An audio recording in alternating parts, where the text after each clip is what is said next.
Hello, my camera is off center as always. There I am. Good evening. Wednesday, D&D. Life progressing. All is well. Still nothing new to report. I'm hesitating on pulling trigger on artwork until holidays is over, so I understand what I'm spending better. Because I'd rather irresponsibly spend on K than on artwork unnecessarily. So in that regard, no, not in that regard. In other regards, still nothing to announce. So we're just going to move on because I think we've had an anticipated extra week tacked on for this combat to finish up. So, Kay, catch us up. What happened last time we played? All right. So first things first, Xiao is back.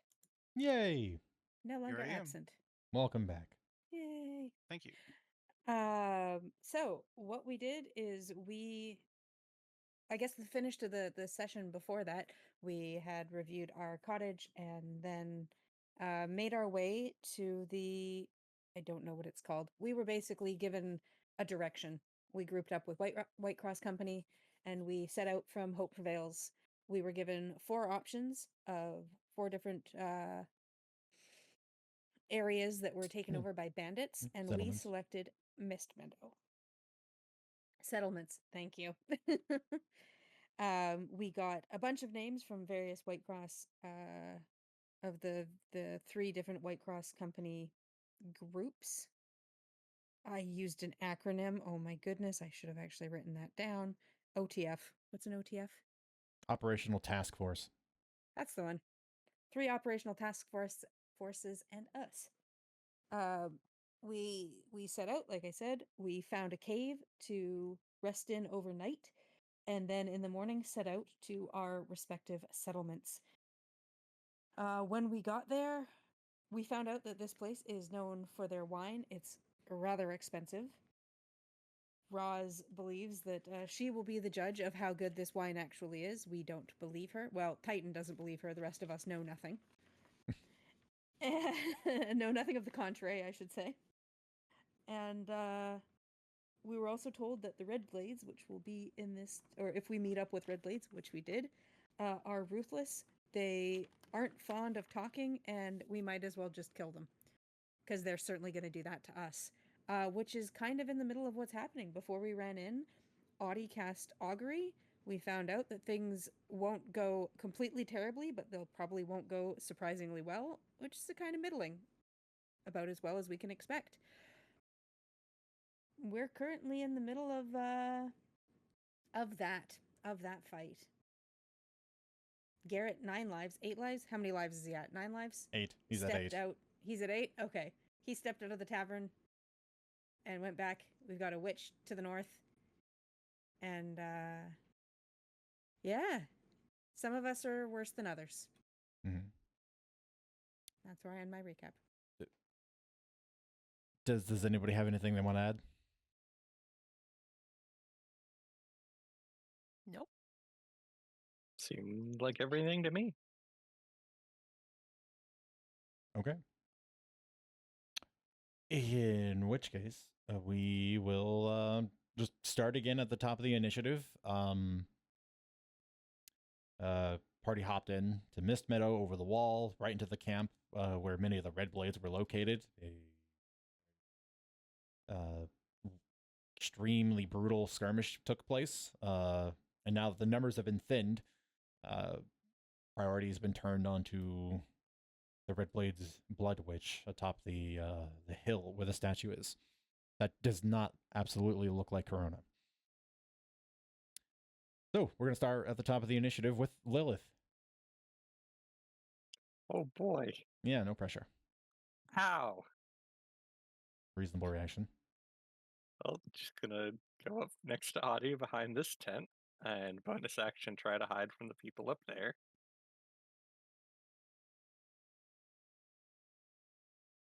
Not a great roll, but she's got good modifiers. 14 total. Yeah, not a great roll at all for you. But 14 will hide you from the Blood Witch's gaze, but not from the snipers. That's perfect because she's the one I'm aiming at. I'll step out and take a shot at her. Wherever could that elf have gone to? Who knows? So close. Well, it's a 19 on the die, so 26 to hit. Yep, that'll definitely hit.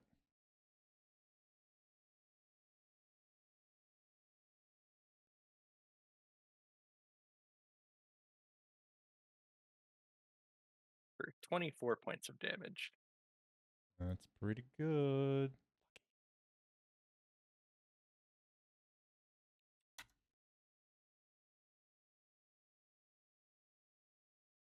And she'll use the last of her movement to buddy cop with Adi.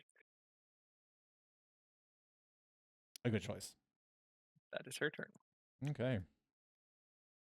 Meanwhile, Garrett 8 lives.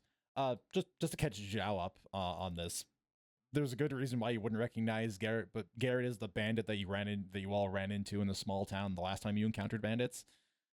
Oh, The one with okay. the one with the pistol and some of the mind altering charming spells. Yeah. He got a Okay. name. Did He's- he used to be Garrett 9 lives? He did used to be Garrett 9 lives, correct? And for every encounter he survives with you, he loses a life. Who knows what Garrett's doing? Is he running away again? Who knows? I mean, Cliff's just gonna be pissed. to be fair, wasn't- let's be serious. They opened the door, a bunch of them piled out. Yeah, Ja, you They definitely got missed this yelled part. at. Yeah, Audie, who learned Shatter at the last level up, saw a group of bandits exit the tavern, shattered them, and turned 3 of them instantly into paste. It was an Amazon animated cartoon series for a hot second. Jeez.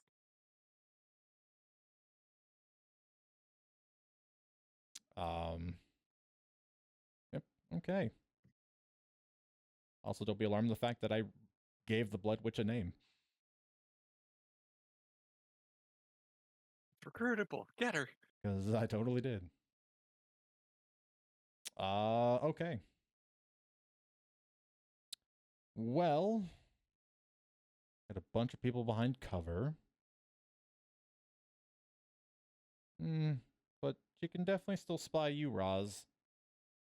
She's gonna use a bonus action and cast Hex on you.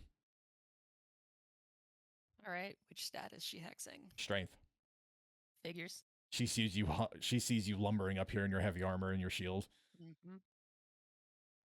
And then she's going to raise a hand and she's going to hit you with some crackling beams of eldritch energy.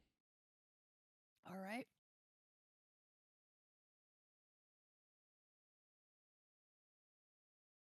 Hang on. And because I feel like I mentioned this last week, I forgot to grab my dice tray, so I'm just going to use the Ah! You're gonna turn that The down. jump scare. I'm glad I turned that down. About It to say, still terrified me. Seriously, go to your playlist, turn down the interface volume. That's what controls the sound effects on spells and things. I no longer am deafened by people using healing potions, which is nice. Problem is, it didn't save my interface volume. Oh, Yeah. Changed it back. annoying. Yeah, a lot of your settings will be defaulted because the IP changed. Oh. Well, take another one. Nope, never mind. 2 blasts later, and miss. Oh, I suppose I should also properly cast Hex. There we go. Well, that's Griselda's turn. This Red Blade Bandit is going to use the wrong tool, walk up to Titan with his axe, and recklessly attack Titan with his great axe. Let's do it. Hello. Okay, 23. Yeah, that hits. Going to roll. Ooh. 5 points of slashing damage. Okay. That is his turn. The sniper understands self-preservation and sees a person charging him. They're going to take a shot at you, Roz. Yep. light crossbow.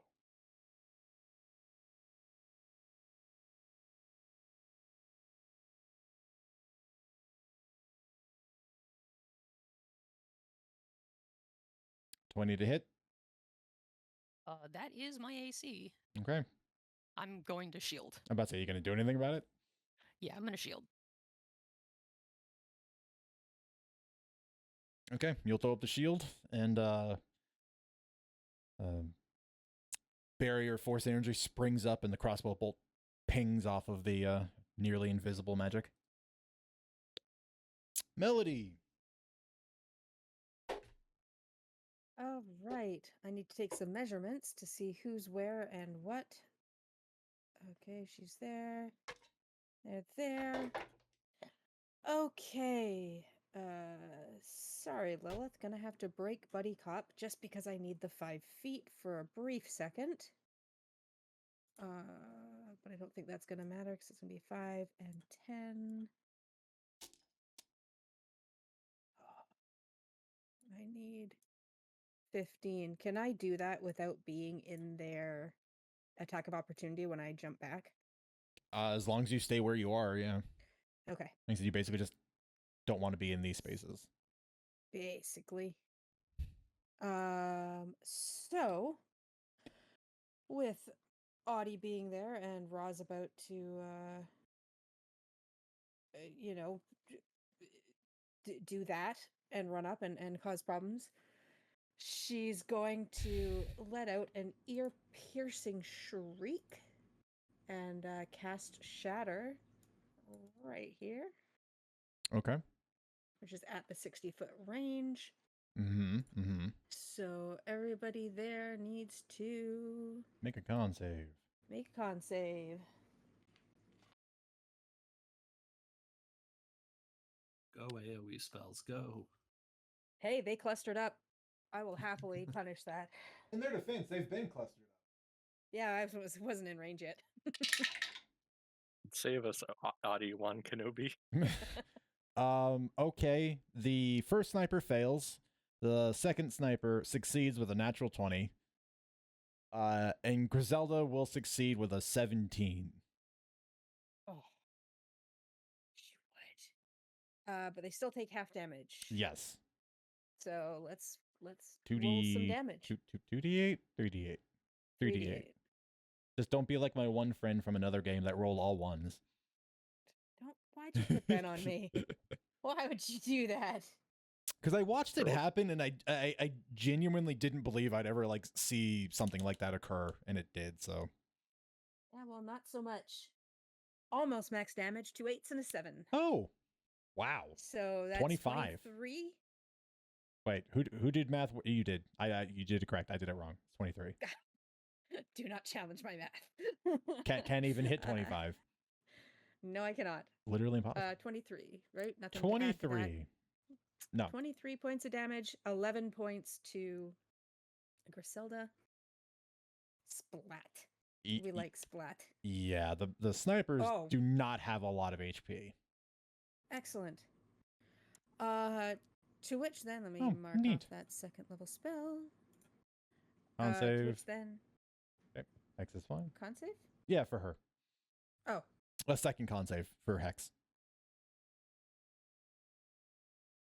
hex. She's That's not maintaining concentration. Yes, Yeah, don't worry about right, it. concentration. Right. To which then, I will also throw a bardic inspiration towards Roz. Features. Where's that? This is also going to be noisy. Loud noises. Loud noises. You didn't Bardic even cast inspiration. Shatter. Jeez. I know. So cool. And Audie's going to call out as loud as she can. Then hopefully Roz hears it, and it just goes, "Hey, Roz, if you make it back alive, I'll kiss Lilith for you." And ducks back behind the. Wait, what? I feel like Roz is mostly confused at first and then inspired. Lilith will be taking a minus D6 on her next. And then jumps back behind the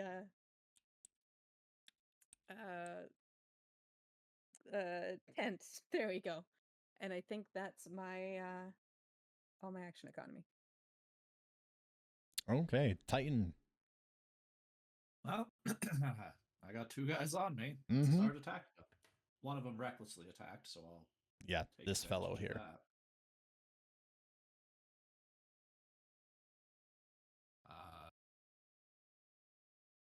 Hold on. Sorry. Mm-hmm. Mm-hmm.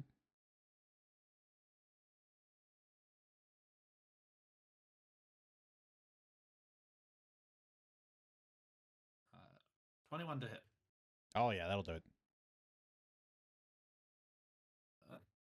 Oh, very low damage. 6 damage. Not the best, but I guess it could be the worst. According to my notes, I have 1 more bonus action attack, so I will take that chance. Go for it. Let's hope we beat that. Okay. Same number to hit. 20. Oh yeah. Yep.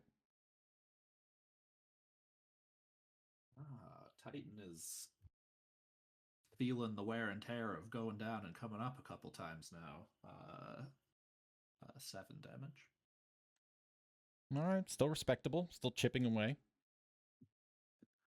Well, that's it for him. That's all he can do.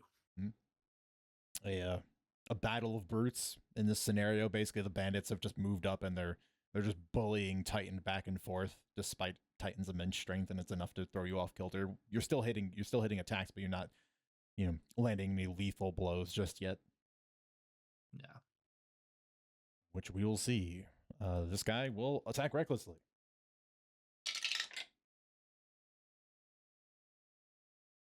Uh, 11 is the higher of the two for a big 16 to hit. That does not hit. That does not hit. Well, that is his turn. Roz. All right. Well, Roz is going to just leap from one spot to the next. Mm-hmm. As one because does. She can do that. Mm-hmm. She has a 30-foot standing leap. Land Mhm. right in front of Griselda, whose name we don't know. Correct. Two-handed axe in hand. Surrender. She gets half a second to reply. Never. I'm smiting her. Mm-hmm. 16 on the die plus 8, 24. 16 plus 8. Yeah, 24 will do it. And I'm going to throw the kitchen sink at her. Yeah, I'm sure you're gonna.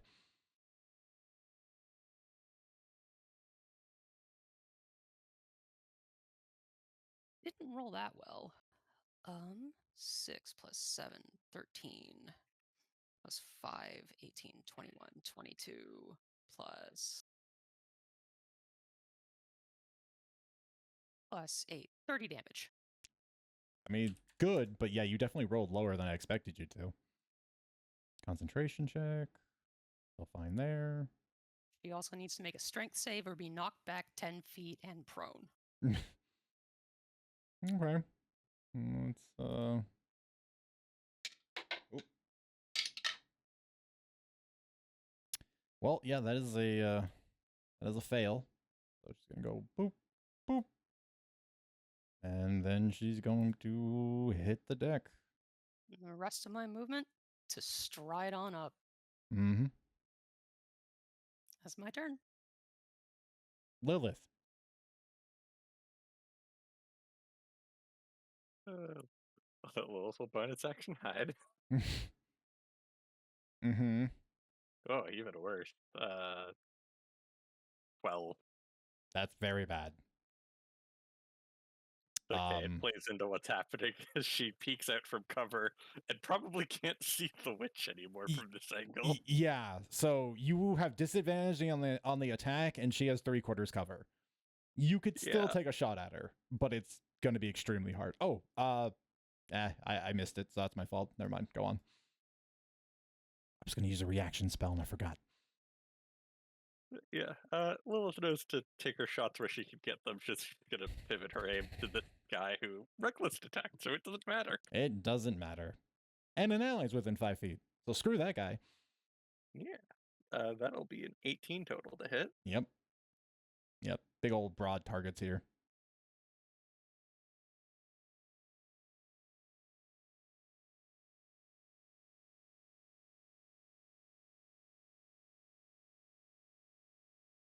For 21 points of damage total. Very nice. And back to Audie.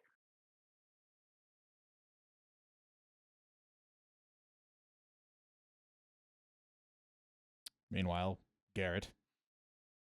Our bonus objective is getting away. Yeah, I think in a hilarious turn of events, because line of sight, Roz, you're the only person who notices a window open on the far side of the tavern, and somebody climbs out of it.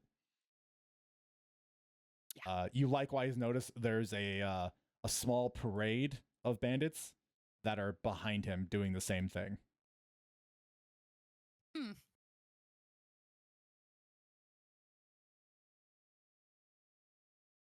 just sort of keeping things a little simple because all these guys are more or less moving on his turn anyway. But distinctly not red blades are making their way out of the tavern. Okay. It's Griselda's turn. Well, she's going to get up. She still has you hexed. And in doing so, she's going to climb up to her feet. She's very bloodied. That strike carved a huge wound into her side that she's holding on to. You're going to watch as blood begins leaking out of her eyes, but you don't think from a traumatic wound. And she's going to cast a hand out, and with it, flecks of blood are going to begin sort of darting towards you, but not on you, and kind of moving around. And you're going to feel kind of sudden something creep into your very soul. Make a charisma saving throw. Charisma save. Charisma All save. right. Fuck, it stayed on the 17 for a second. I'm going to use my last inspiration to reroll this. Okay. Much better. 19 plus 4, 23. Oh, okay. A success. You will not be affected by the Blood Witch's dance. That sounds ominous. I'm glad I'm not. Yep. Definitely ominous. But don't worry, we're going to try again. Now, with her action, and with casting a spell, please make a wisdom save. You got it. No inspiration left. That almost definitely fails. It is an 8. An 8, yes, that will almost certainly fail. Staring at your face, still blood running down her face like running mascara, she's going to sneer and then tell you, I suggest you go take a long walk south. And she's going to hit you with a suggestion. Okay.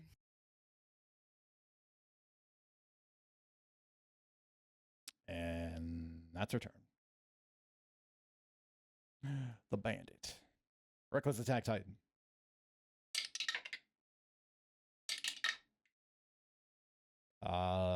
Natural 20. That's 20 points of slashing damage. ow. That's his turn. Melody.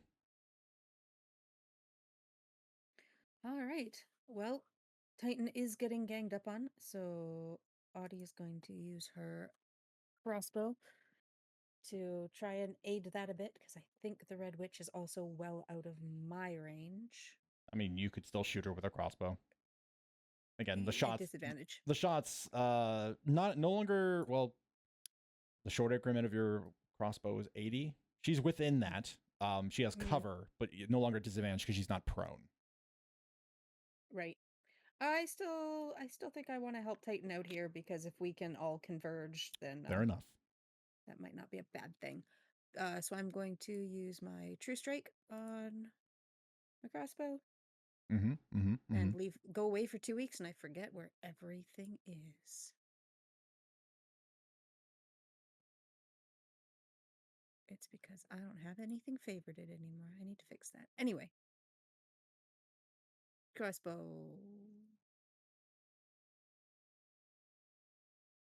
+4, I think.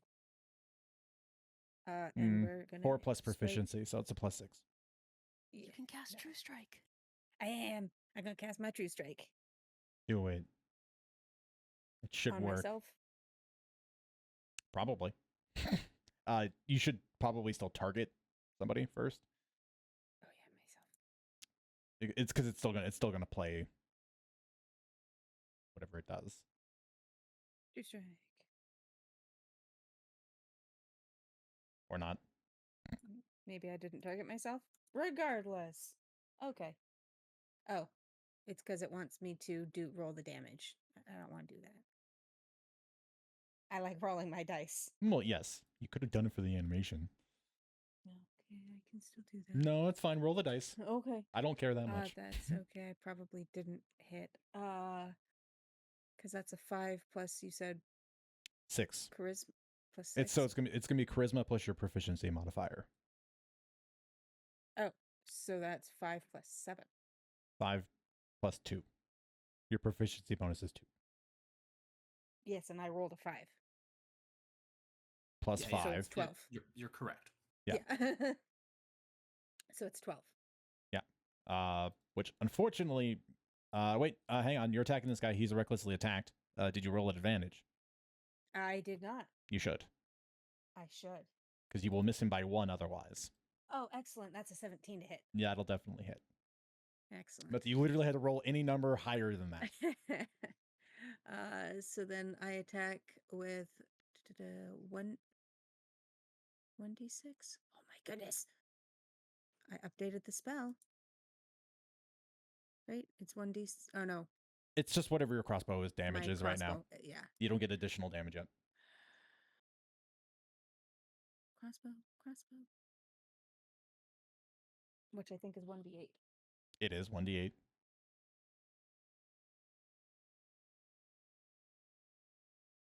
Which is 2 Plus 4. plus 4. Yep.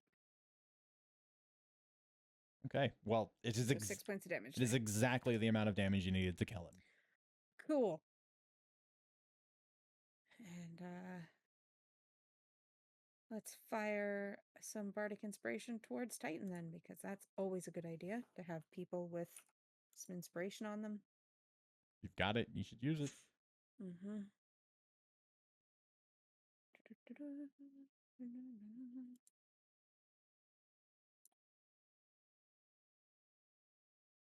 Inspiration.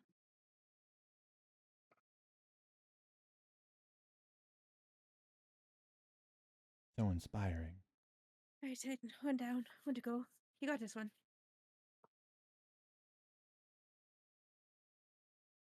Is that your turn, Melody? That's my turn. Okay. Well, then The appropriately. threats of kissing my wife. I mean, I absolutely could threaten that. if that's what gets Titan going. If that would get Titan, that would No, inspire I Titan. think that would probably. I think that would probably make Titan quite mad at you. Probably. Attacking. Yep. He also reckless attacked, didn't he? Yep. They love their gimmick.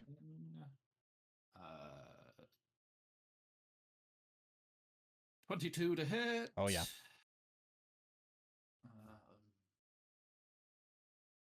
That's the wrong dice.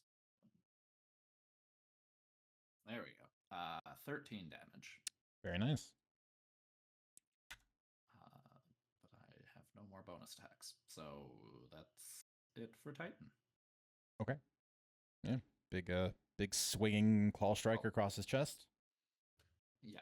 But also for your information, Titan's going to heal up. Always good to know.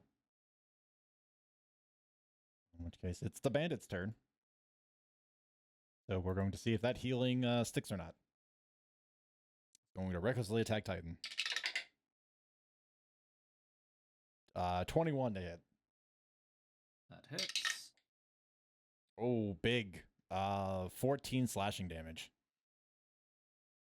Ouch.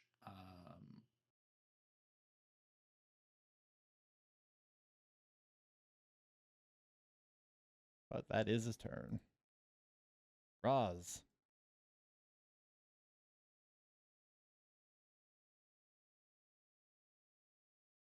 Roz puts her axe up on her shoulder, turns around, and walks away from Griselda. Just like she suggested. Seems like a good idea. Mm-hmm. Lilith. Something weird is going on with Roz, you think? Roz? She dead? No, I'm just taking a walk.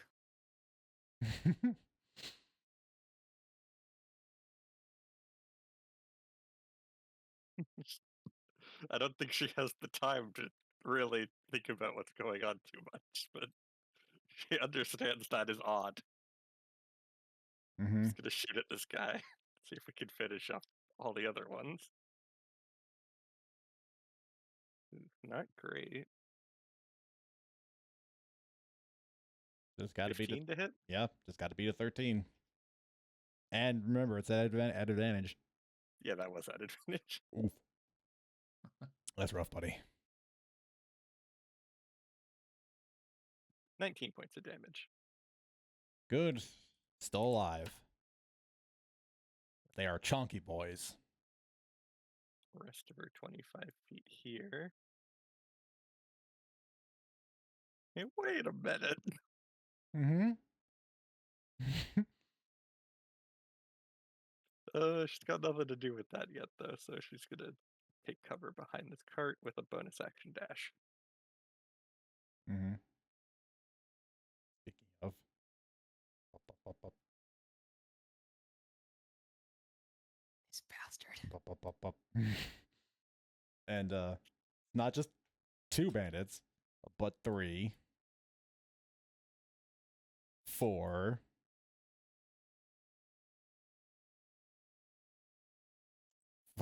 5, Absolute clown car. and one more that clambers out of the window, holding a absolutely destroyed arm. Who is definitely the survivor of the shatter attack earlier. I was going to say, does that happen to be the Reaver that Uh-huh. I didn't kill? Anyway. It's Griselda's turn. Roz is on her way out of here. Going to disable that because she is operating on. Got to do. That's just for myself.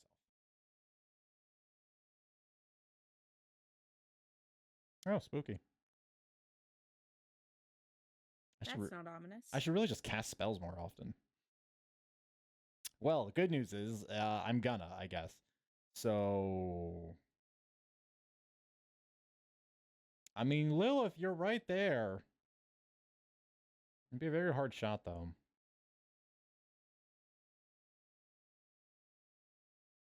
And, you know, I'll make this easy on Griselda. She's gonna shoot 1 ray at each of you that isn't Roz. So she's gonna scorching ray. And You need line of sight. True. You are hiding behind that tent.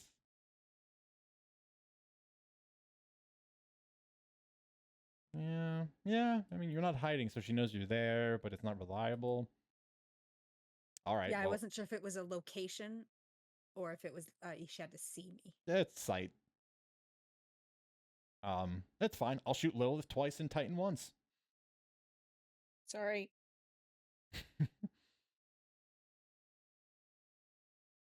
So we're going to Scorching Ray twice. And since I literally just talked about it, I'm just going to use the spell because it's cool. But you have cover. I'll even give you 3/4 cover. Might be what you need to not take that 25.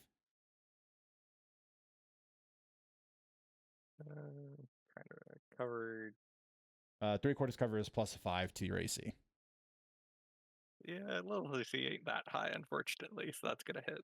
Oh, right, you're not Roz. Okay. Well, catch these fires. Ooh, 9 fire damage.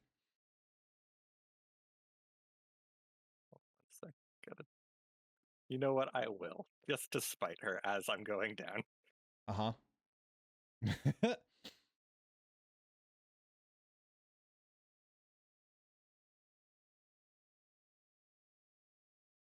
No, I will not do that. Okay. She's briefly engulfed in fire. She screams. It's ear piercing. Roz, you come back to her death throes, hearing her go down in fire. There's a brief exchange as your senses are kind of catching up. And then something else begins crawling its way out of her robes as a pool of blood gathers underneath her, and stepping out of it slowly, kind of moving and peeling off of the robes, appears to be a thing. There we go. Ooh, blood wolf. A wolf composed entirely of her blood.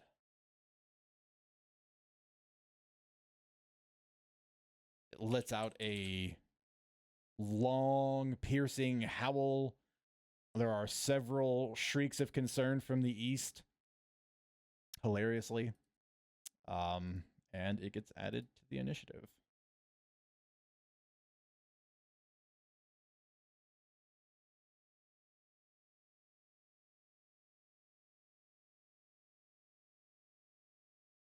Oh, appropriately enough, she ended up in the exact same spot she was in. Which is to say, it does not get to act this turn. It is going to go to Melody's turn. All right. Well, seeing that, Lilith, did you drop? Oh, yeah. Yeah. Okay, cool. Well, then I'm going to She's lightly singed. move 5, 10. Wait, does this work? Arrow 5. keys work. Arrow keys. And pressing the same keys, pressing 2 keys at once will also send you at a diagonal. There we go. 25. I don't know if I want to go that far because I don't need to, because I can guess healing word. But we'll still. Oh, there we go. Yeah, so Audie is going to use her last spell slot and cast healing word to Lilith. Get her standing upright. Try suit and wins. Okay, you get 3d4 health. You reappear. Die. What was that? Nothing. I was trying to remove Griselda's glowing body because it's not there anymore. And 1. So that's 8 points of health plus my plus 5, so 13. 3d4 or 4d4 if you're upcasting it? It's If you 2d4 and then. an additional 2d4. Oh, I have the wrong version on here then. Well, I think you still have the original healing word. Oh no, Yeah. it says 2d4. No, I think you have the new one. It's only says 2d4 by 1.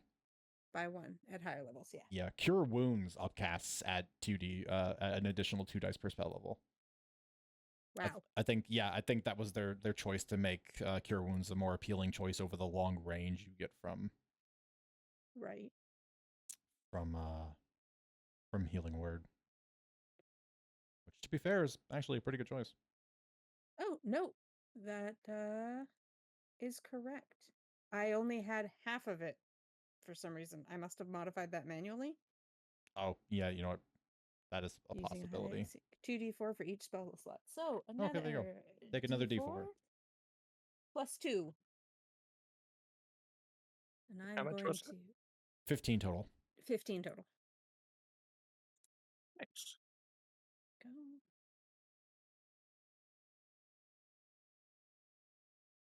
Da-da-da. Man, Life Clerics with the new 2024 rules have to be really good. That sounds terrifying. And then going to use the action of True Strike. Out of my way. Oh, wow. Mm-hmm.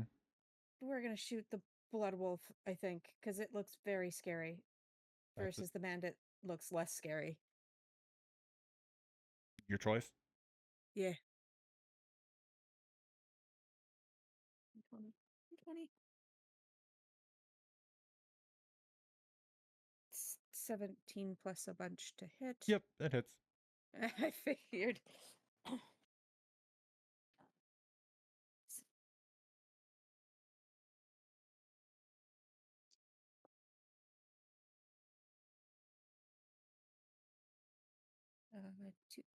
1d8, 2d8, 1d8.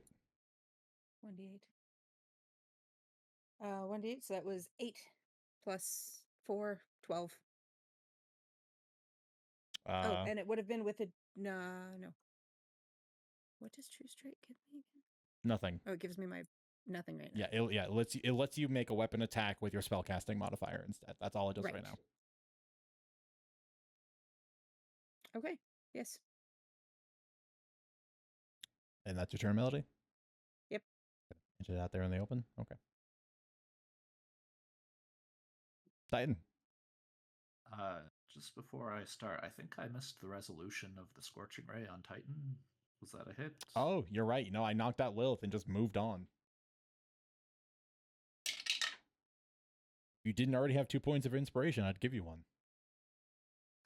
Thanks. Because honesty counts. Let me just quickly check. For to hit modifier, it would have been for a total of exactly 17. That hits.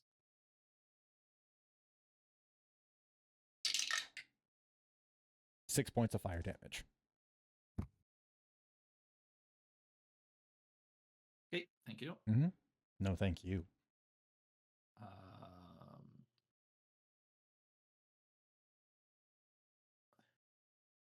You're going to continue to attack this guy. Do that while I'm trying to look something else up.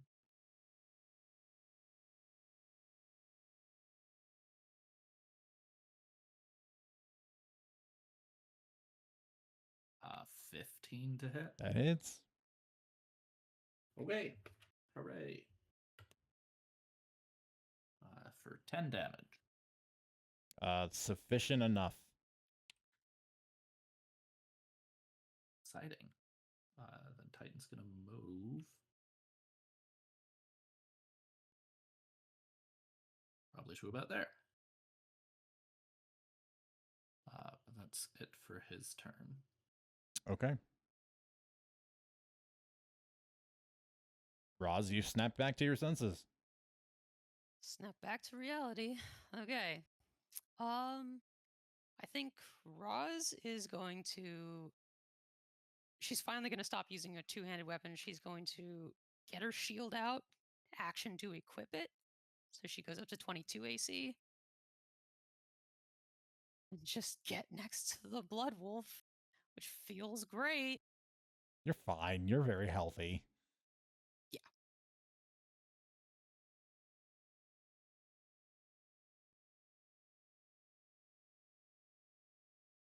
My turn? Yeah, that was my entire turn. I'm just making sure there's no other surprise. Not yet, there isn't. Lilith will rub her head. Thank you. What in the work is that? Mm-hmm. We spent time for been standing up.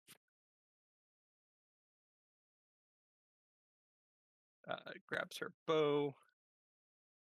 Is gonna shoot it.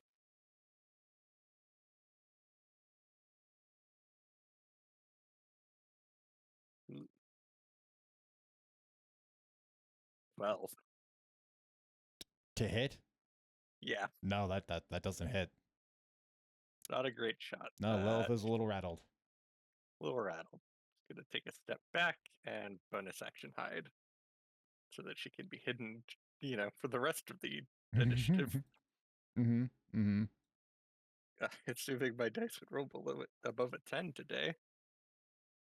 15 to hide. Wow. You are not doing hot for a rogue right now. But okay. Yeah. That is her turn, though. Okay. Come on, Garrett, come back. You've got this. No, Garrett and the Reaver, they have hopped the wall and vanished off elsewhere. The Blood Wolf's turn. The Blood Wolf is going to release a long, shrieking howl that is somewhere between the cries of dozens of dying people and a wolf's howl. And I need everybody, essentially just all of you, to make wisdom saves. 17. Success. My favorite save. I was gonna say, I think some of you might still have bardic inspiration. And don't forget about it. You can also help people with a bonus action while you have one. 7. Use a piece of inspiration on that myself. I'm going to spend my 2 points of inspiration to succeed. Okay. 17. Basically, if you roll over a 15, you succeeded. 15 and up. Success. If you failed, you are frightened. And you also all get to observe as several long strings of blood are drawn out of all of the felled bodies around the camp and are absorbed into the Blood Wolf, gaining a certain amount of temporary HP for every corpse on the field. Oh no, it's a Divinity Original Sin 2 Necromancer. What about those that are paste? There's still blood remaining. Okay. They're just slightly drier than average paste now. But that is its turn. Melody. All right. Well, that seems to be the only enemy remaining. Audie is going to come up, and I guess she can't really buddy cop with Lilith, but Lilith probably looks pretty shaken. So, can she buddy cop when someone is frightened? Technically, nothing's stopping you. All right. Well, she's going to do that, and more true strike, more shooty. More shooty.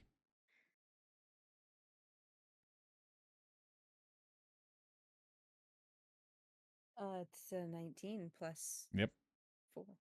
It's 19 plus hits. Yeah, it's gonna hits. Not big AC. And this, there we go. 3 plus Charisma mod. charisma mod 8. All right. 8 damage. Tears to its form, sending a streak of blood across the stonework. Yeah. Did Roz use the bardic inspiration yet? Not yet. Not yet. Okay. I think that is my turn then. Okay. Titan. Titan's going to move up. 15, 20, 25, 30.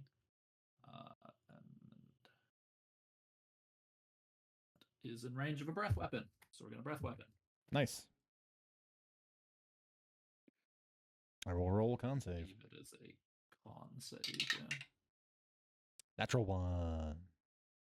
Oh, hooray.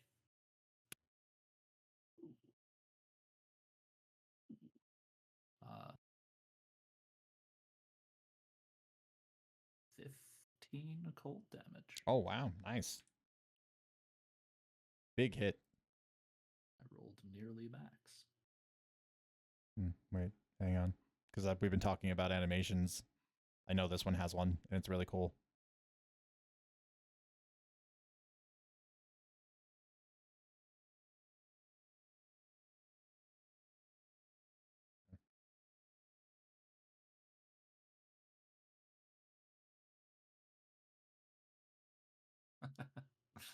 Excellent. Yeah, the breath weapons have really great animations.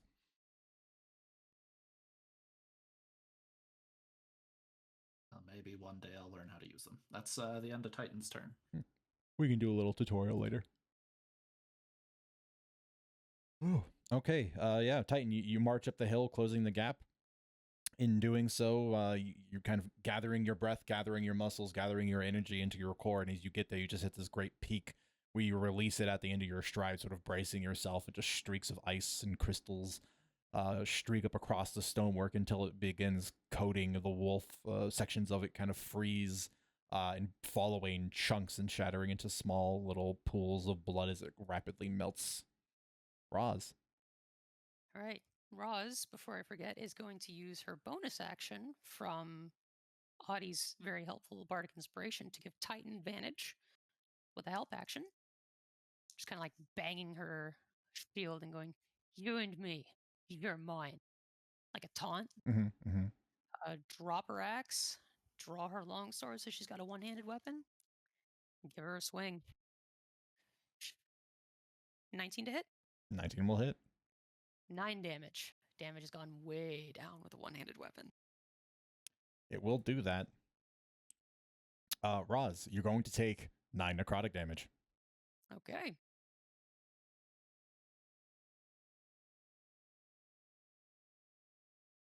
Lilith. Lilith is frightened. Oh no. You're still gonna try to fight, though. Respectable. Now is the point where I find out. Does a 15... Is it high enough to cancel it? The disadvantage from frightened. Does the 15 hit? Is that what you're asking? No, the stealth from 15 last stealth, round. The I think. stealth. The stealth is sufficient enough to grant you advantage by being hidden from the blood wolf. Yes. Alrighty, so So at normal. Yep. I'm gonna use inspiration on that. Okay. That is not going to hit. That's a 10 total. No, that is not going to hit. Wow. Yeah. Unfortunate, but what can you do? What can you You're do? 45 feet away. Let's try to set up for future rounds. We're gonna pull a spell out of Callista's book and hex her.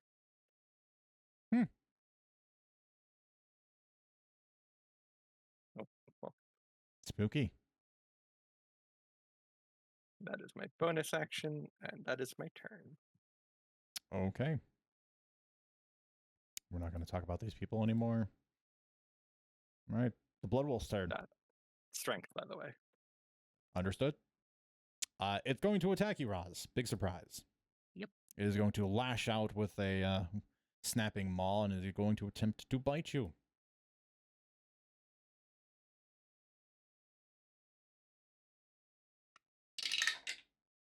Roz, you've been wounded, correct?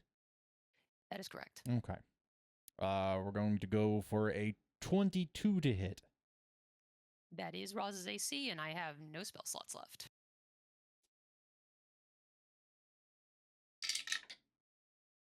You're going to take 10 points of piercing damage, and I need you to make a strength save.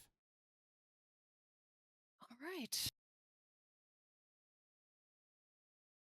18 plus. Yeah, you're fine. A lot. Yes. It is not going to rip and tear. That is its turn. Very simple.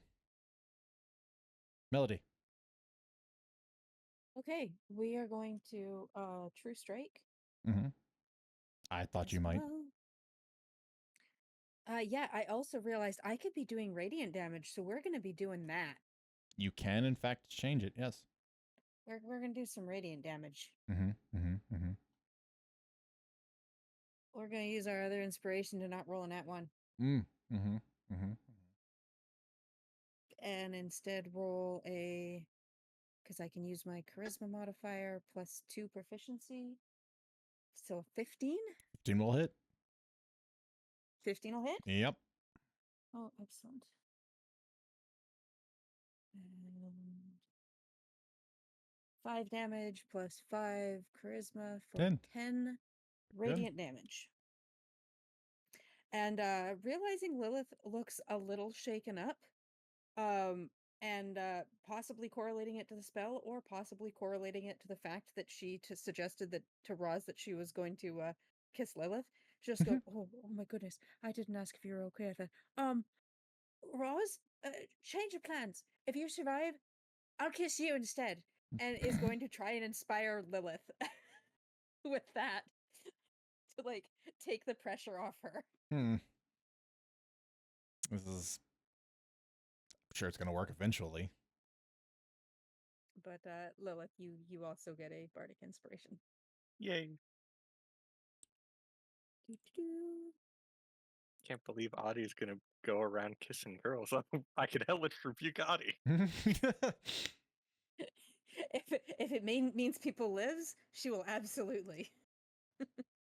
That'll show them. I'll kiss you real good. If it works, she's willing to try.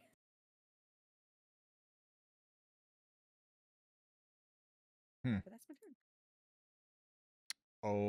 Okay. Titan's turn. Well, I mean, Titan's feeling inspired to fight, but is also very badly hurt. So he's going to keep his distance still and breath weapon again. Ah, when in doubt. Fun save. Really good. I'm sure I couldn't possibly roll 2 nat ones in a row. I did roll very poorly, however. 10 total. 10 does not beat my spell save DC. They will take 13 cold damage. Titan is killing it with this breath weapon. Nice.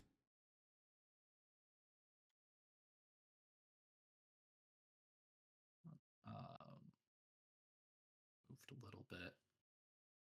Yeah, we're good. That's Titan's turn. Okay.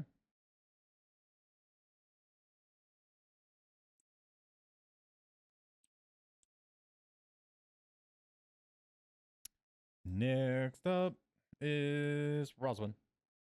All right. So first, bonus action, Roz is going to drink a potion, get a little health back. And then she's going to dodge. I think she's going to dodge. Yeah? Yeah. That's a fun choice. Lilith. All right, Lilith, you can do it. I believe in you. First, we're gonna bonus action hide.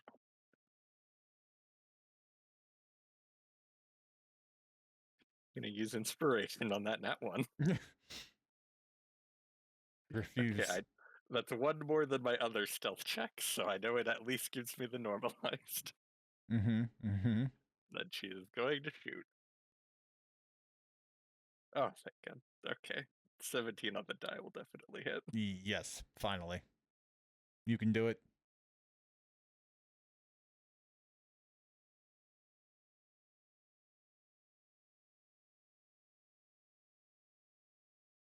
And just in case, I'm also going to hit him with the arresting strike.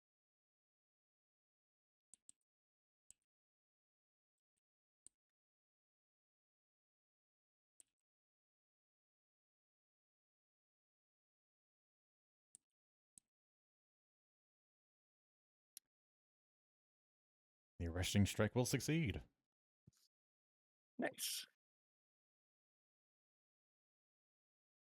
In which case, it is a total of 32 damage, and their movement speed is 0.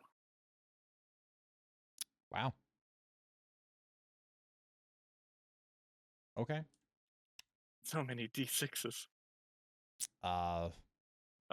Yes. Well, that's one way to move their movement speed to 0. Despite your fear, Lilith, between the various inspiring words that Audie has thrown around this somewhat harrowing battle, you managed to find the courage in yourself to stand up, align a shot with your bow, and the arrow pierces straight through the center mass of the wolf as it's about to rear back and attack Roz again. And as it hits a point within the wolf pops like a balloon and sends blood showering everywhere around it in a 25-foot radius. So it's one of those Roz and Titan just suddenly get covered in just a tidal wave of blood.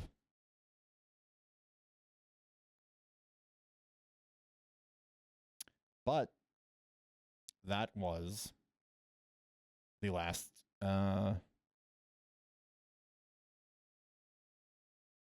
last opponent in the initiative. So we can officially end combat.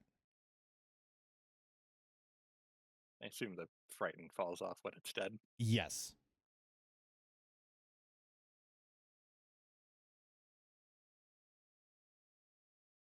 I'm gonna create this for They're the back.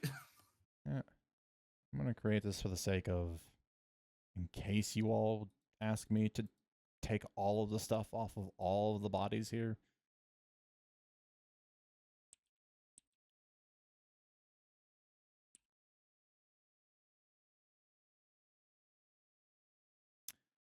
Okay, allow me to finally turn off this music.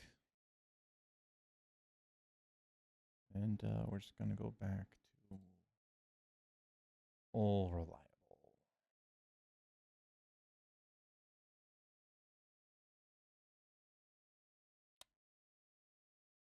Oh, yeah, sorry. For some odd reason, ending the combat state just goes, oh, we better return all of the bandits back.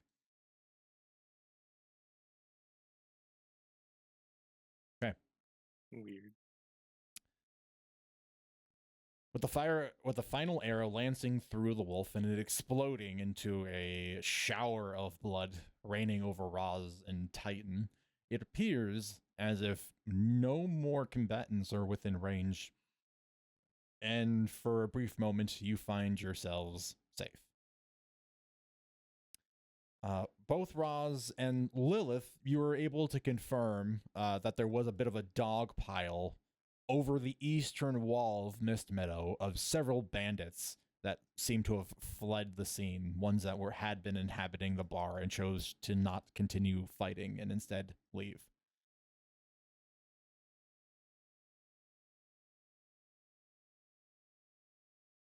What do you all do? Some of them ran away.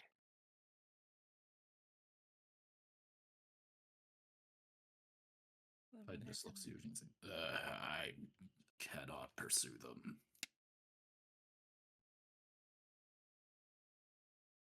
Yeah, I don't think we're in a state to. Do we want to sweep the town, or are we going to try and head back to camp ourselves? We're all in kind of rough shape. Believe it or not, it's mostly not my blood. I believe that. I think it's actually everyone else's blood. Correct. It is running down the ramp that leads up to the top of the fountain. It's stained the water.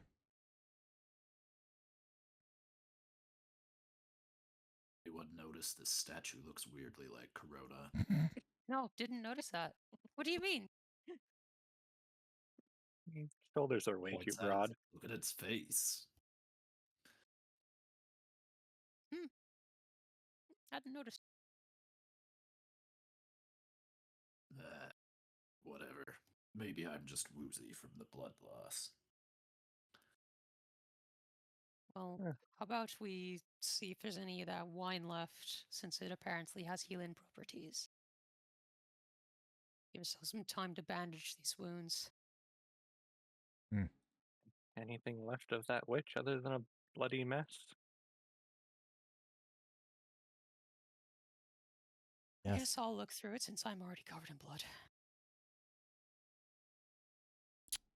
Roz, after you kind of push through the remnants of Griselda's tattered clothing, robes, barbed wire accoutrements, and various bits and bobs, you do manage to find what appears to be a crystal of some sort wrapped in a tight twine of barbed wire with a chain attached to it, a necklace of some kind. All right, well, this goes to the resident magic items expert until further notice. Pick it up so that she can go give it to Titan. Make my face easier.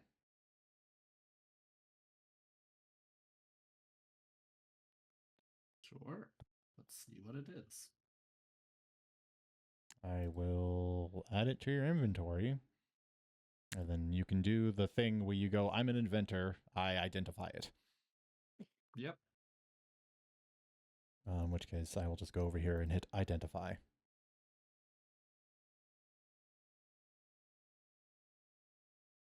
I missed a space.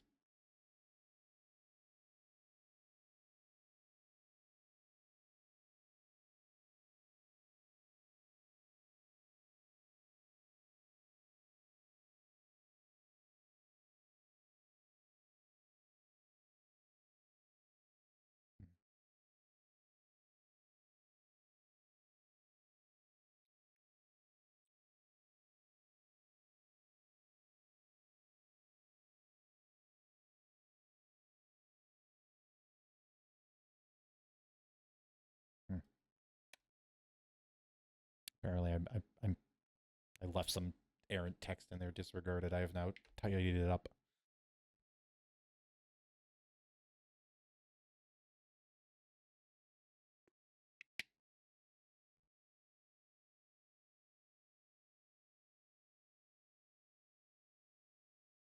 There we go. Should be legible. It is in your inventory, Titan, under equipment. Blood of the Furyborn. Ooh. My inventory. Mint. Blood of the Furyborn.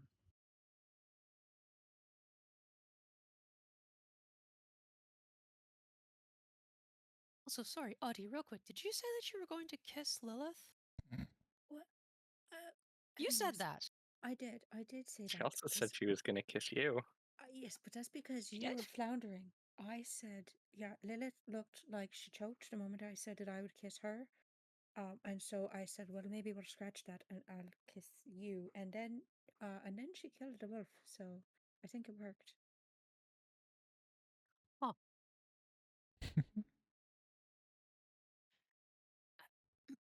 Hmm. You know what? I'm confused, and I'll deal with that one later. Oh, so you don't want me to kiss you? Are you all covered in blood and all heroic in your armor? Roz is gonna wipe the back of her gauntlet across her mouth. Sure, go right ahead. Ew. Audie, in all of her cheeky form, will kind of put her arms behind her back and like puff out her chest and waltz right up to Roz. I could also do it when you're in the bed later if you'd like. Uh, And then prances up and gives her a quick kiss.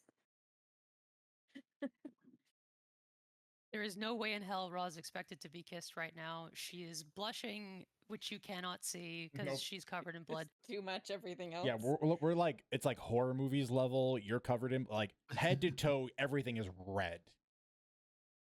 She thought this was a bluff on Audie's part. She was wrong. Just kind of stunned, standing there. Yeah, it is very much a token kiss, but a kiss nonetheless. Huh. I think I need to sit down and see if that wine is here.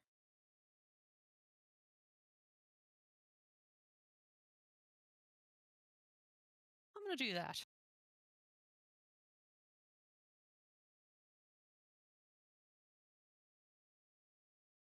I guess they're not a tavern. I don't think people should wander alone. No. If one of you feels like going with Roz, I can go with her, it doesn't matter, but I mean, I think she's got the right idea. I need to rest. I hurt, you hurt, Lilith hurts. I'll keep up with her. And Audie will try and keep up with her tiny little legs.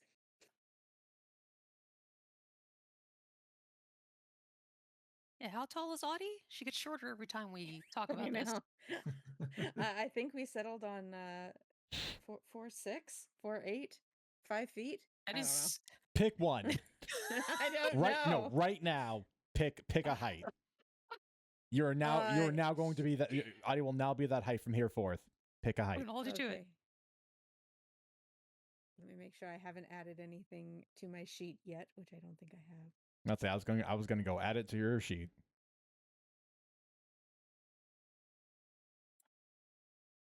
Oh, I thought I had added it already. Gnomes are roughly how big? Um, they tend to be between 3 feet and 4 feet.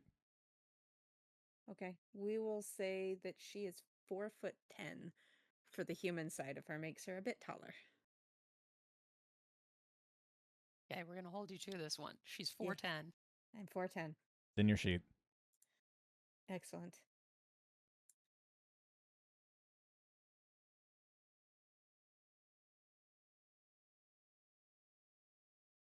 Okay. Well, the day is still young. Mist Meadow has fallen quiet. You can see a lot of the effect the bandits had here in the village. The homes over here to the west have been ransacked. You can see windows have been broken, and doors left hanging ajar. The tavern you can see has been in better shape.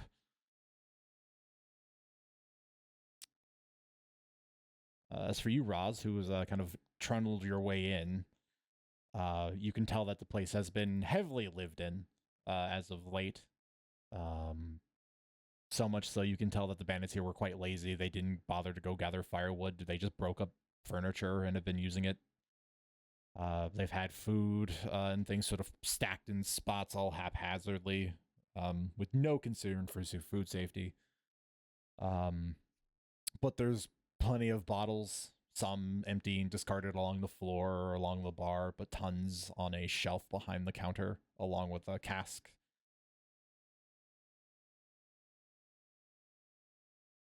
Yeah, they looked like they were living it up for a while. Well, do they have any full bottles of wine back here? You're looking for the Mist Meadow Brew in specific? Mhm. Make an investigation check. Oh boy, intelligence, Roz's specialty.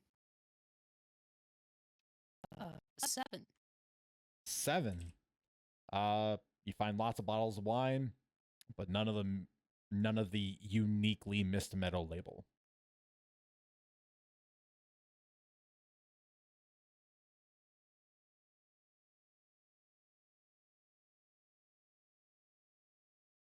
Oh well.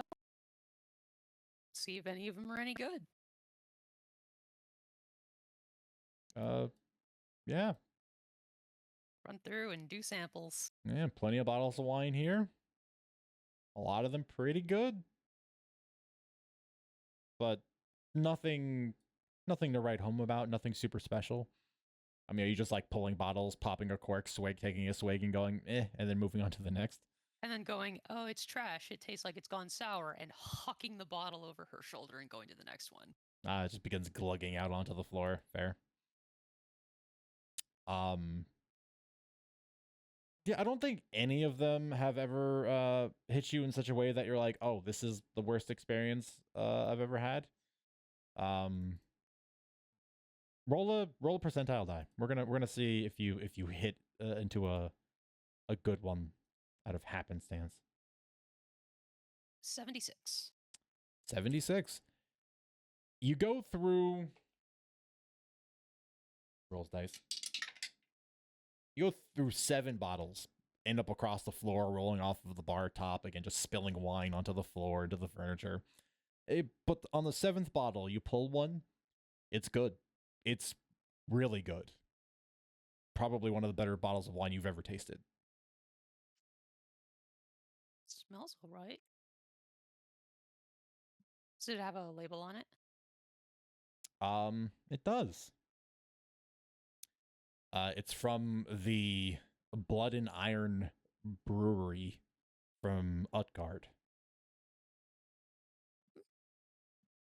Put the cork back in. Why not? Somebody might like it. It's at least rare.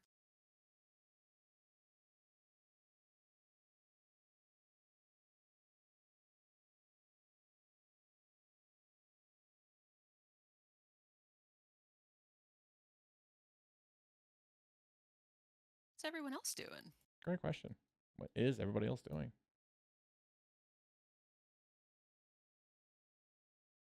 Audie would have been just behind Roz, or, a little bit behind Roz, so she probably would have come in sometime during that event. Clink, clink, glug, glug, glug, glug.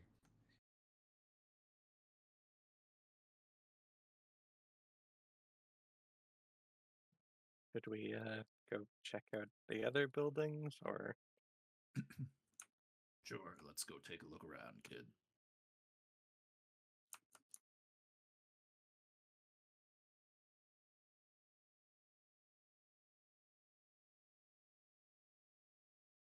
Okay.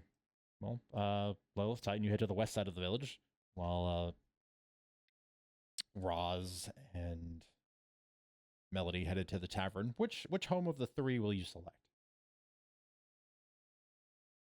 Or if you split up, No, Titan's not leaving Lilith's side. even. well, this one's door is right here. Nice. Yeah, as like I say, we start here. The door is unlocked. You enter into a very cozy home. Very simple in terms of how it's arranged, the space and things that they have here. The furniture is all finely made, made by somebody who has spent quite a long time working with wood. You kind of have a similar affectation to what was like walking into a home in Greenwood, and that you could tell a lot of it was made by somebody who spent time with it, and likely somebody in the village. This home, you can tell by the way the fireplace was arranged, was lived in by two people who liked spending time together, and in a bit of an echo, very similar in style to what you and Lotus share, and that you can see this is a home where the couple loved being very cozy with one another. However, the home is a bit disheveled. Drawers have been pulled from wardrobes and dressers. Cabinets have been yanked wide open. Clothing and papers and various food sundries have been sort of just cast all aside. Like the bandits just tore through everything, trying to find anything of mild interest.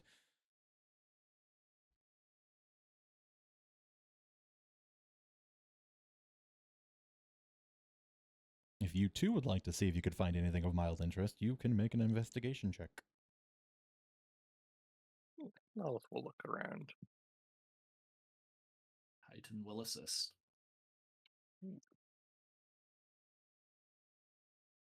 Well, that is a natural 20 for investigation.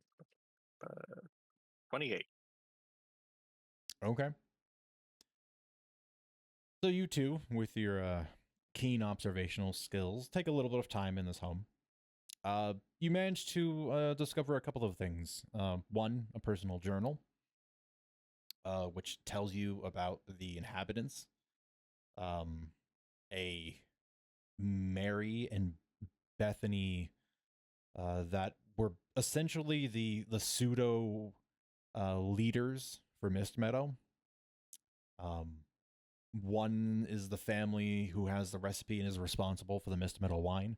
The other is the one who is responsible for the money work. And amongst all of that, you do find a ledger kind of tucked away into one of the shells that sort of shows you how much money they've made. And you sort of get a bit of a brief glimpse into their life, which Mist Meadow is much in the way Greenwood was for a long time. Quiet, simple, people are happy with what they have. And the wine was a bit of a passion project for the whole village and the three families that lived here to produce and sell. They had a distributor who is not mentioned by company, only by a moniker, Asher.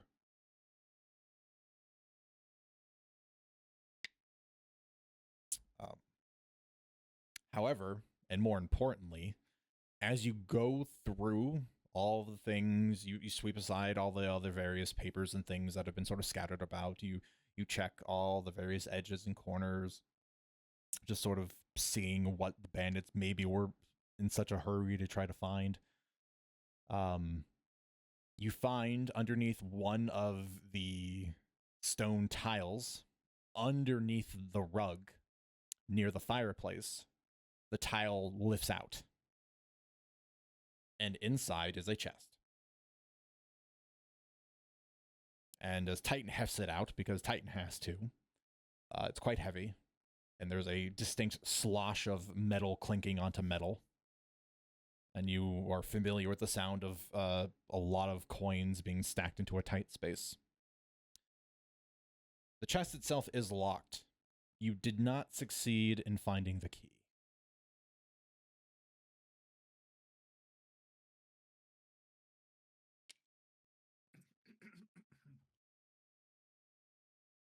We'll look at it, kind of glance around the house, and then up at Titan. Should I open it? I mean, it sounds like there's coin in there.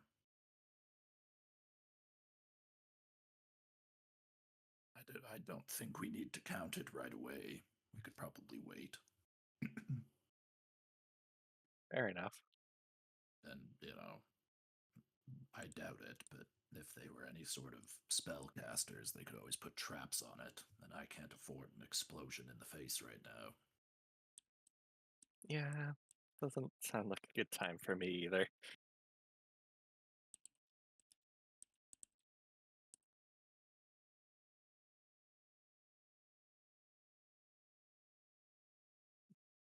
Lilith will Well, leave the journal just like resting on the bed. Okay.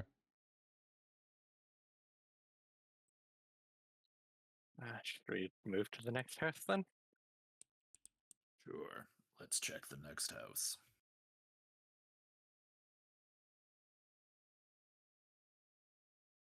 Meanwhile, I assume. Yeah. At the tavern, what are you two kooky kids getting up to?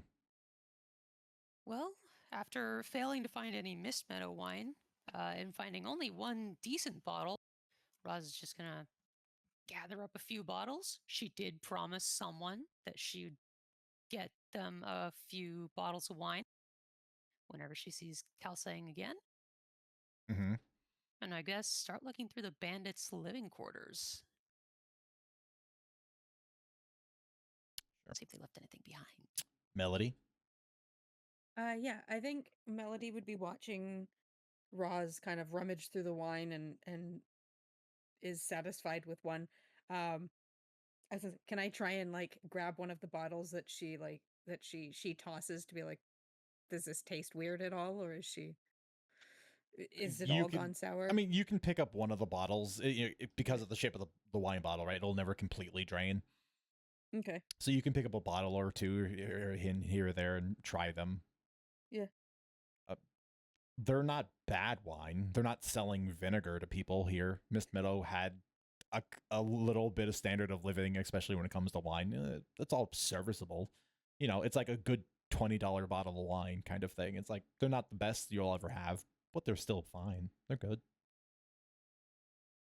And she kind of looks a little confused.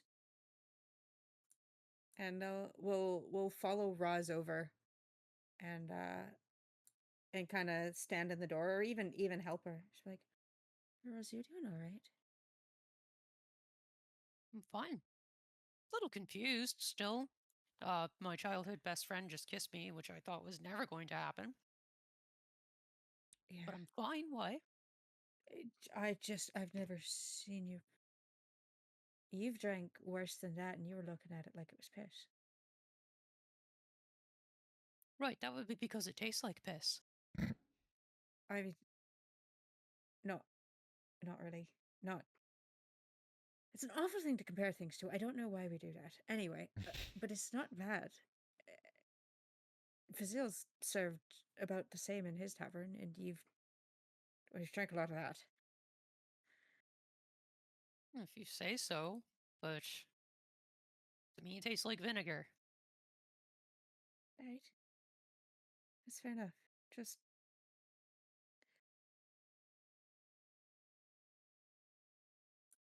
you'll tell me if I overstepped, right? You know me well enough. Well, yeah, of course I would. Right. I mean, and Lilith absolutely walloped that wolf, so I think it's a fair trade. Oh, you should kiss her too. You said you would. No taking it back. And you see her kind of like wince and bite her lip, like, oh, I almost got out of it too. Oh, that's right. That's fair. That's fair. We'll tackle that next time we see her. Does she need help with in here? I don't know what you're looking for, but all right. And she'll start kind of tossing the place too, probably a little more gently than Roz. Maybe. I don't know how gentle Roz is being. Not the most gentle, but she's not breaking furniture. Right. Yeah. Yeah. Audie will be a little more methodical with like her lifting and moving. Yeah. That's all. Investigation checks. And you wish to sort those dice rolls is up to you too. Almost definitely better if Roz helps Audie. She'll just like one-handed lift a bed or something whenever Audie needs to look under there. All right. Well then, that's a bad roll. It's a good thing we have advantage on this. Mm. Still kind of awful. 13. Okay. Well, clear and obvious bandits have been living here. The place is not kept clean. Bedding is disheveled, thrown about, dirty. You can tell some of them left in a hurry. Like maybe they were caught off guard when you all arrived because there's still like pairs of boots at the foots of beds in these places. There are pieces of equipment lying around, armor and weapons that are kind of left in places. Some of the footlockers do have belongings in them, of nothing of particular note. It is when you do get to the end of the hall, of the two larger rooms, the one in the north, its footlocker does appear to be filled with a bunch of various odds and ends, including what looks like a kind of like a wooden crate just filled with silver coins. That looks like it's been probably taken and gathered from everywhere in the village. Ooh, loot pile. Yeah. Need help carrying that? I certainly can't move it. Do I need help carrying this? The crate, no, you could take the whole footlocker too. There's some other things in there you probably want to parse. But Great. yeah, you can carry the whole thing. You're quite strong. Roz will put her bottles of wine in the footlocker, pick up the footlocker, and put it on one shoulder. Yep. No, Audie, I don't need help carrying it. No Thank you for problem. the offer. It's very sweet. You could carry Audie out on the other shoulder if you wanted to. I was gonna say Audie was just like wow, you've gotten really strong then. Very strong. Would now. I? Come on, I was always strong. I'm just a bit stronger now.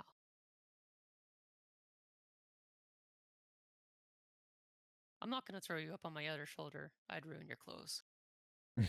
She's still absolutely coated in blood.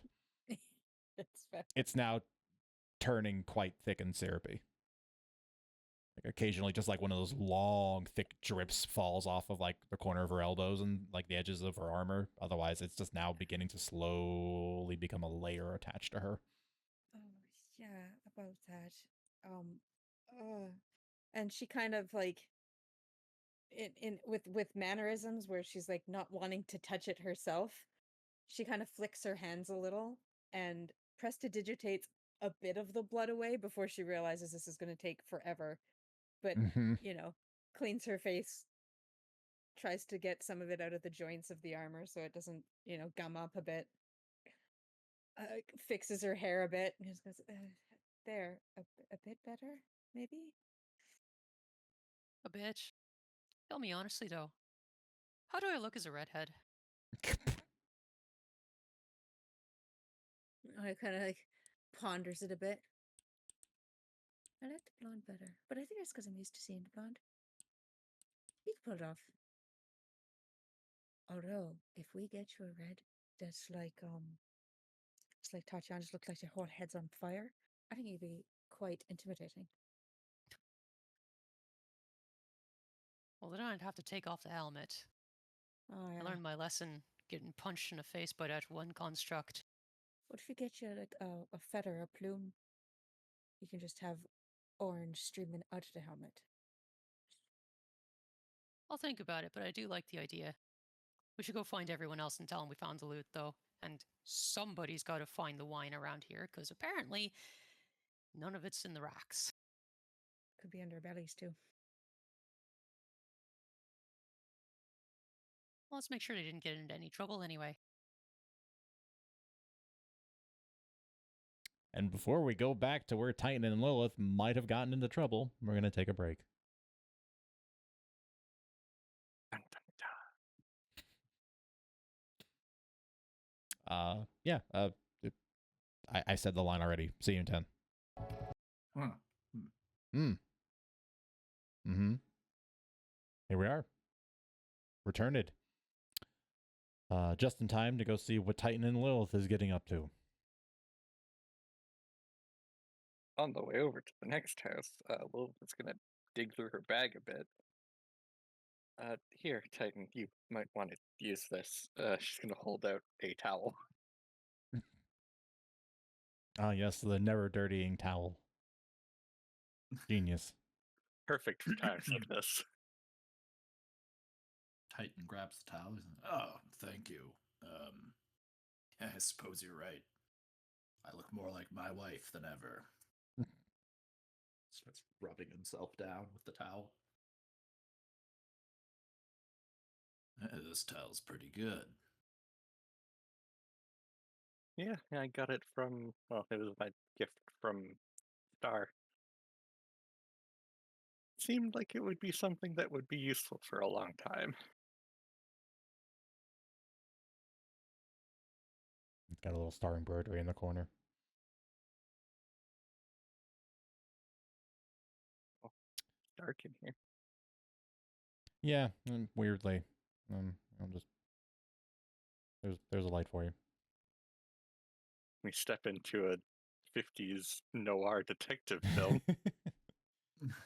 No, but that is a great idea for another encounter at some point. Black and white rooms change things. Anyway, as you enter into this house, the door having been left ajar, not for any particular reason, but because actually for a particular reason, because it was broken. It appears to have been smashed in. When you enter into the home, you can tell that there was a fight that broke out in here. The person in this particular home had some particular tastes, of which they enjoyed things of the darker variety, slate grays, blacks, with splashes of red color here or there.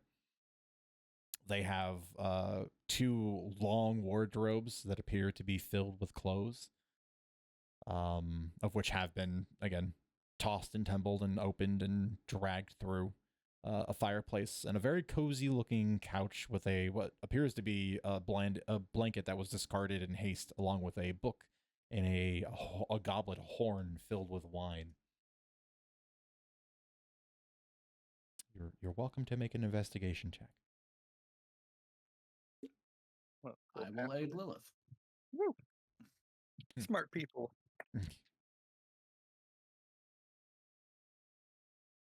Not a natural 20 this time, but a 23 total. Still pretty good.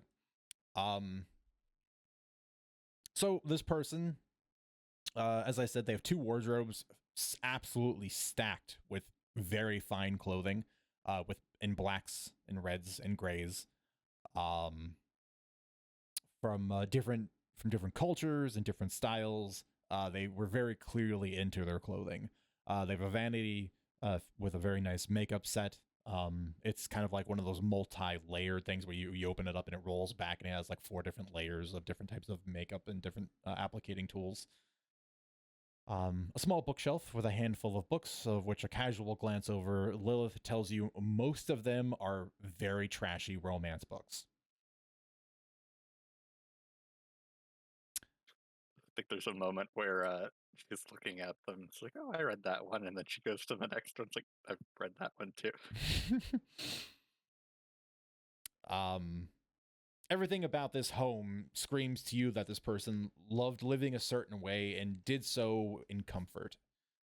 The sheets are all silk. The comforter is a nice fluffy down. They have tons of pillows. honestly a lifestyle perhaps you're not too unfamiliar with. You can tell that only one person lived here, and whoever that one person was put up a hell of a fight because there are a ton of indications to show that several people burst into this home and only one of them walked out. I was going to ask, does it seem like the kind of scuffle of like an automaton coming in and trying to kidnap someone, or does this No. seem like they faced off a bunch of bandits? Yes. It looks like a person stood their ground and fought off several bandits. Whoever lives here might have made it out, actually. The most important thing in the house lies on the table. It appears to be a short sword and a dagger. They've overlapped at each other so that at their cross guards, they are aligned. And at a quick glance, they remind you of what look like hands on a clock.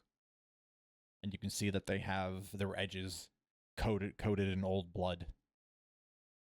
And they just seem to be at rest there. Quite strange for them to have been neglected, despite the fact that the bandits have clearly come through taking things of value. On the thought that they're like hands of a clock, what time are they indicating? Assuming that the towards the couch would be 12, I assume. For the sake of that, yes. They are indicating that it is 2 a.m. on the nose.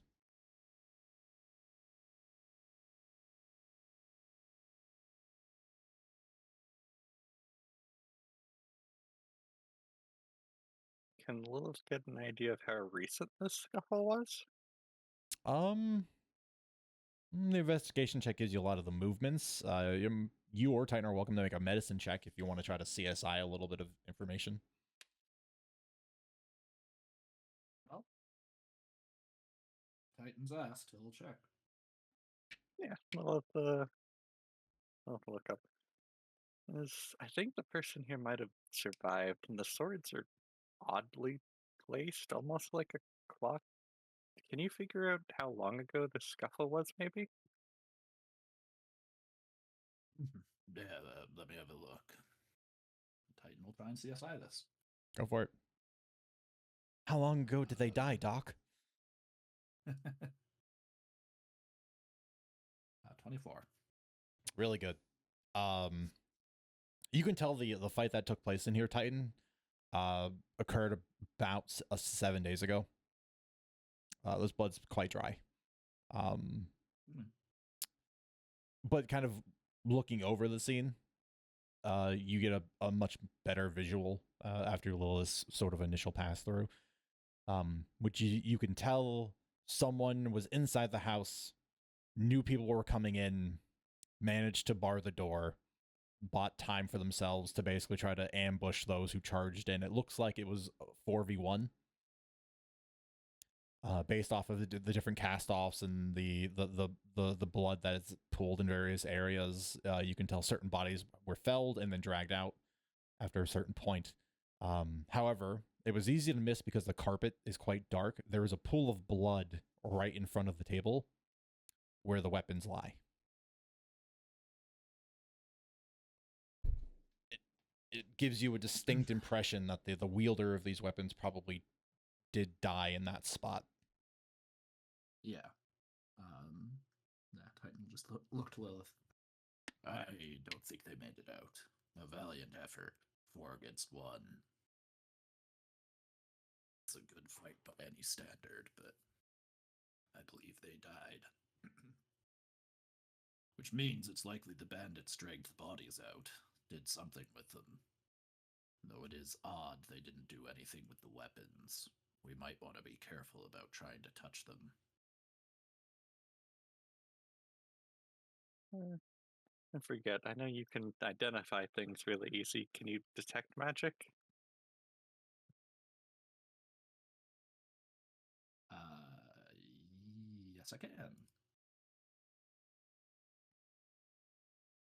As for what they did with the bodies, well, kind of glances back down the way at the gory blood mess that is now the center of this town. I have a feeling that that woman we fought probably did something. Yeah, that seems likely. Titan will detect magic. Sure. The room is mundane. The weapons are radiating a powerful transmutation enchantment.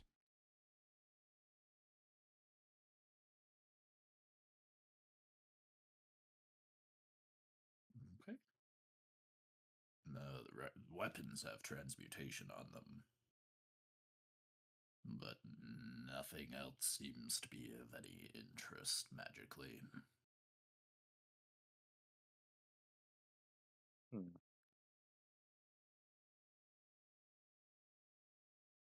That could mean that anybody who touches them would get turned into something, right?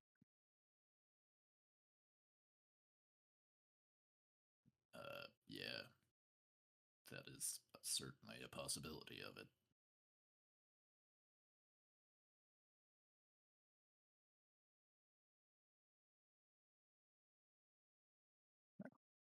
Probably best not to take any risks until we're all patched up.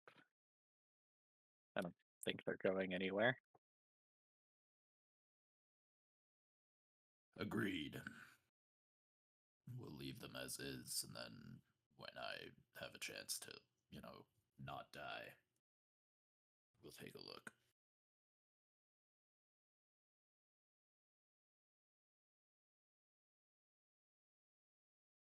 All right, on to the last house.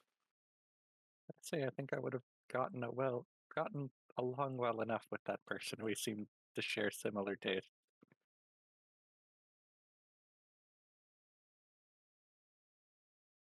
Just, be careful if you're gonna try and meet their ghost.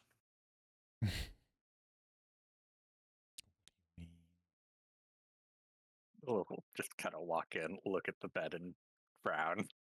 There is a body in that bed. It has been severely murdered.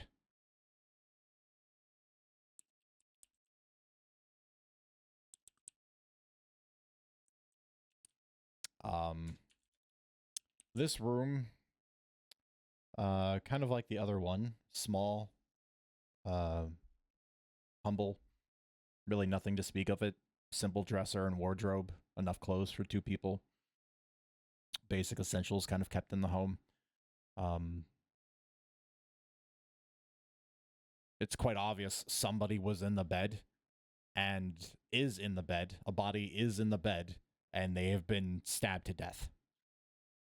The thing that's quite interesting is that it is a red blade that is in the bed.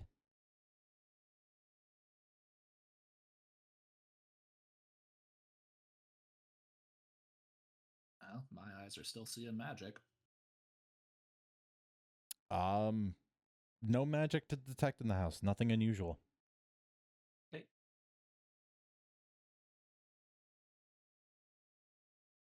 Maybe they had a falling out? There was a couple of them that didn't look to be red blades.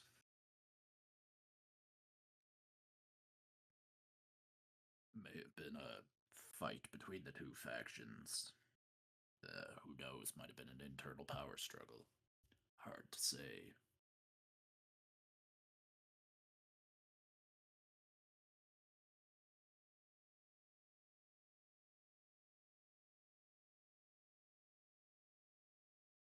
Yep. Well, should we drag the body outside?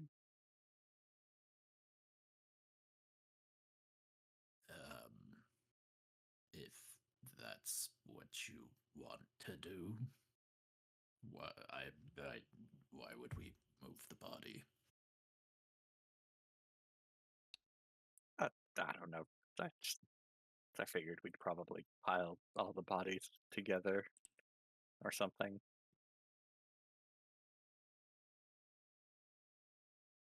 I mean, if you want to pile bodies up, we can pile bodies up.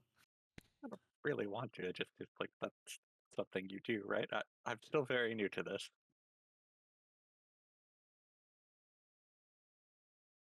Uh, yeah. I don't know why we'd pile the bodies up. I will trust your experience. In which case, I'm not sure what experience you're trying to draw on here. I don't understand why you want to pile up a pile of bodies. easier to burn them or something? I don't know. Why would we burn them? Why are you wanting to burn bodies, Lilith? What's going on with you, kid? I thought that's just what you do. That's what they did in most of the books. What, like after a battle or war or something? It's just a mass funeral. I don't care to hold a funeral for these guys.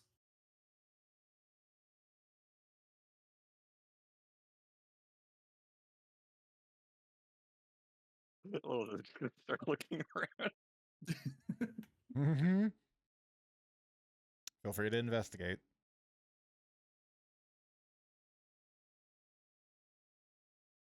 Another 23. Okay. Nothing unusual really to find here or interesting to find here. However, you do find a bottle of wine tucked away between the bed frame and the wall. The label is extremely well made. It is embossed with gold lettering, and it has the Mist Meadow Vintage stamped on it. I think this might be one of those special healing wines. Then we better grab it. Oh, we'll grab it. I suppose, having worked in the bar, did we ever get any of their wines? No, No, too high class for Greenwood. just very expensive. Like for the amount of silver it would cost to buy you a single bottle of this stuff, you could buy 100 decent bottles of wine.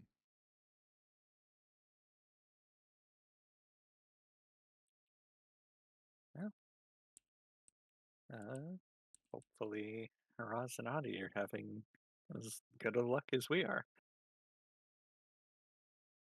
Nice bottle of wine and a big chest and some maybe dangerous swords. Not bad. Let's get back before those youngins get into trouble. All right, let's go keep an eye on the kids. Yeah, Corona's not here, so I'm the second oldest. She'll start making her I'm way not. towards the end. Yeah. Meanwhile, back at the tavern, Well, we were just coming out of the tavern to look for them.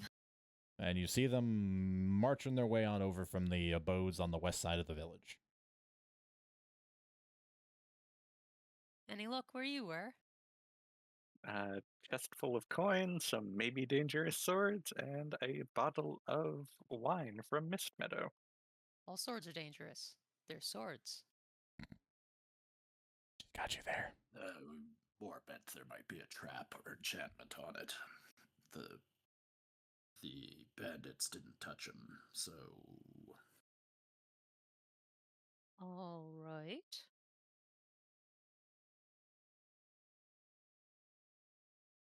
So we're just going to leave them there? oh no, I was gonna take a rest and then come back to him. Oh, good.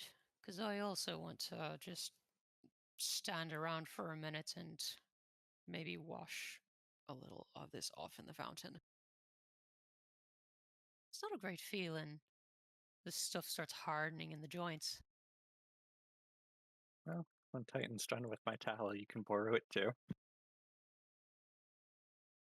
And then we need to start picking fruits out the trees, it looks like. I didn't find any bottles of Mist Meadow wine in the tavern. Did you look in all these crates that they have out here? Not yet.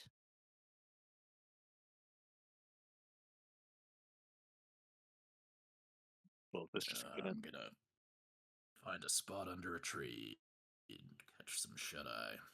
Have a quick nap.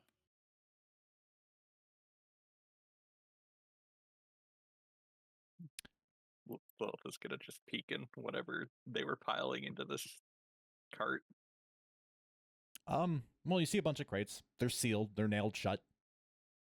They aren't really labeled, but they do have a stamp on them. And you kind of hear Callista grumble under her breath and just go, "Yeah, the fucking Nightwings were here, Are those the cowards that ran off earlier in the fight?" It's unfortunately we were a bit too beat up to try and chase them down. Hmm.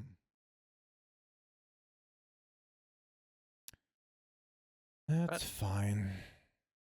We know they're in the area. Well, it's more like we're in their area, but if we see them next time, let's put a little priority in trying to kill the one that killed me if he's there. Will do. That witch had my number. Yes, you and your friends seem to have troubles with witches. Probably work on that. Not exactly sure how.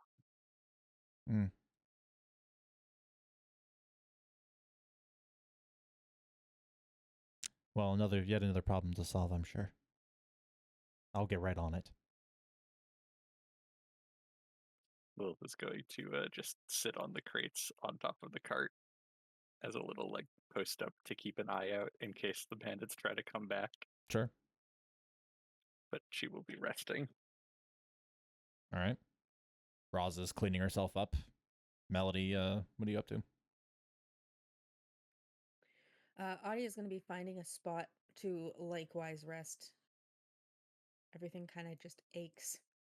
Okay, well, what is your rest location of choice?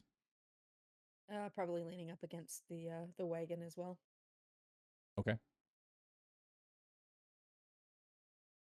Well, it sounds like everybody's short resting. Roz, are you doing anything before the short rest? No. Okay.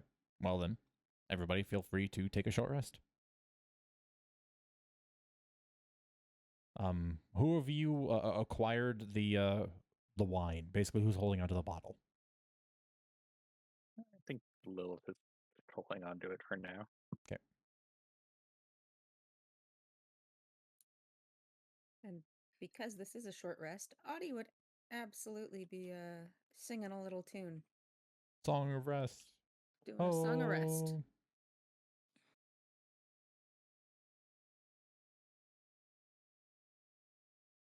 What does Song of Rest do? If you spend hit dice in the short rest, you get another d6.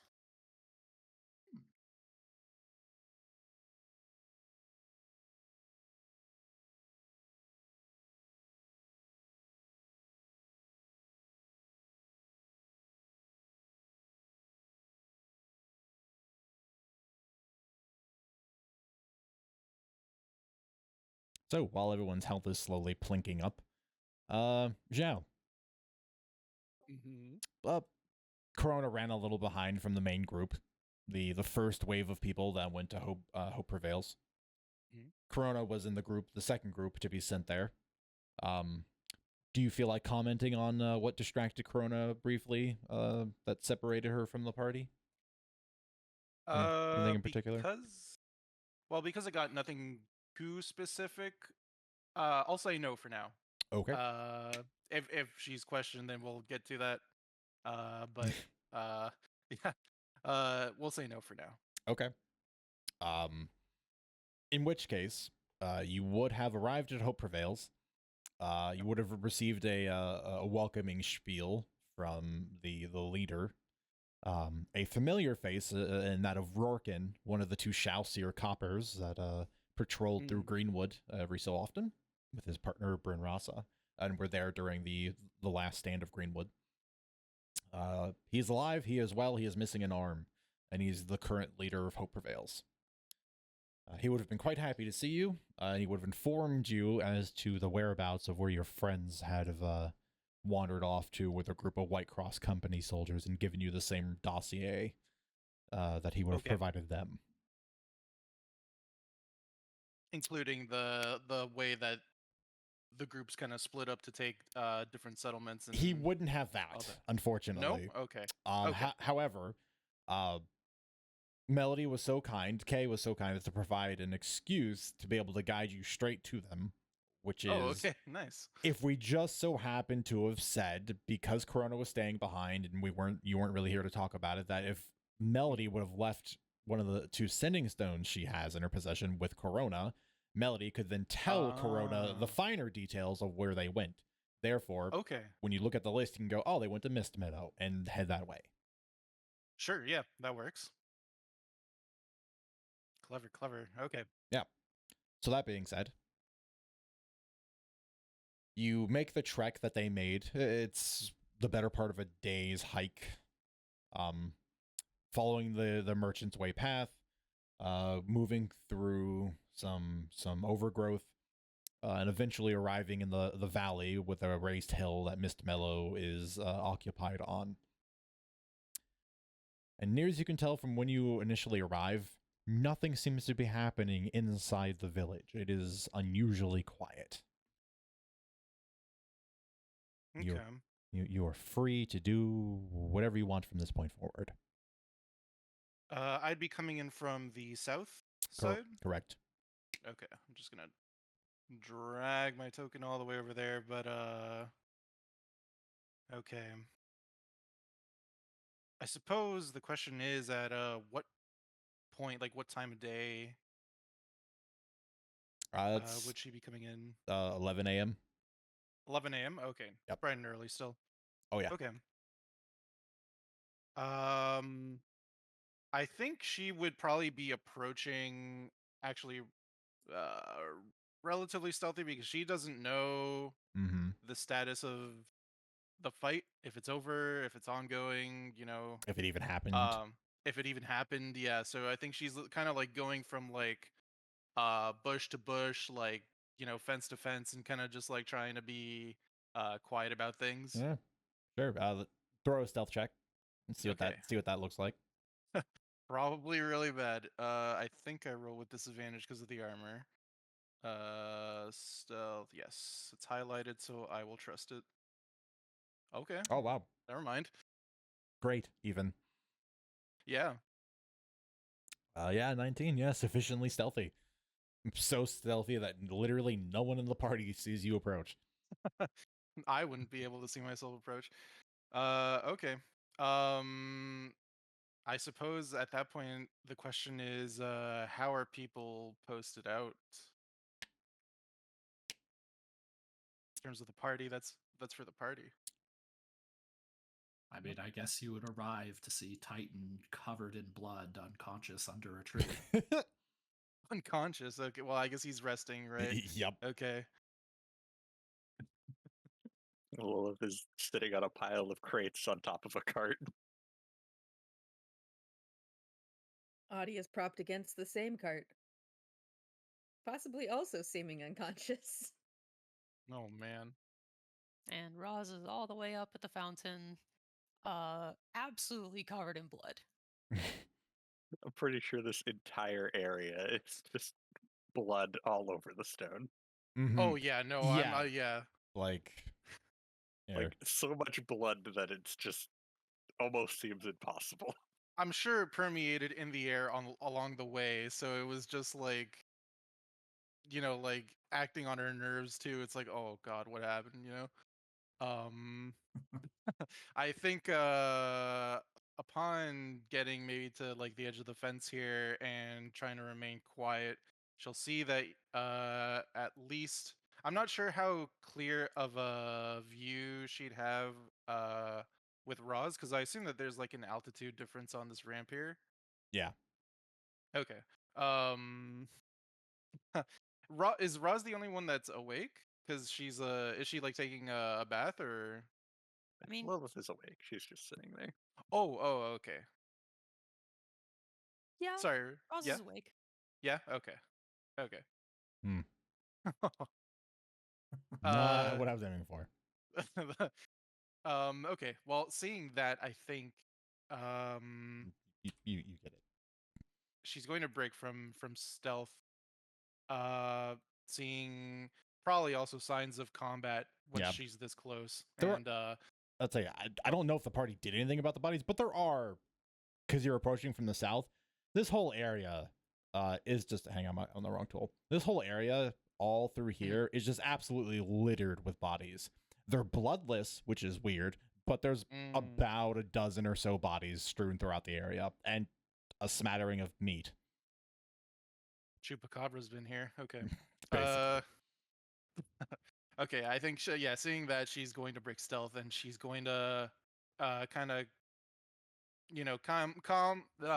come running out, kind of like crouched but like moon fast, gun out, and she's going to she's not making an effort to hide. She's just kind of like rushing over to Lilith and Adi right now. And she's just going to call out, "Hey, you two. You fellas alive?" Corona, you made it. Yeah, I came in on the backup. What the hell happened here? Smells like a butcher. You should see the other guys. I mean, and you can see the other guys, actually. A spellcaster using blood magic. Oh, so this blood ain't yours. All right, that makes sense. Might be some of ours mixed in here and there. Right. You wouldn't be standing otherwise, though. We're all okay. None of us are in immediate danger. Doc's just resting. Yeah. Okay.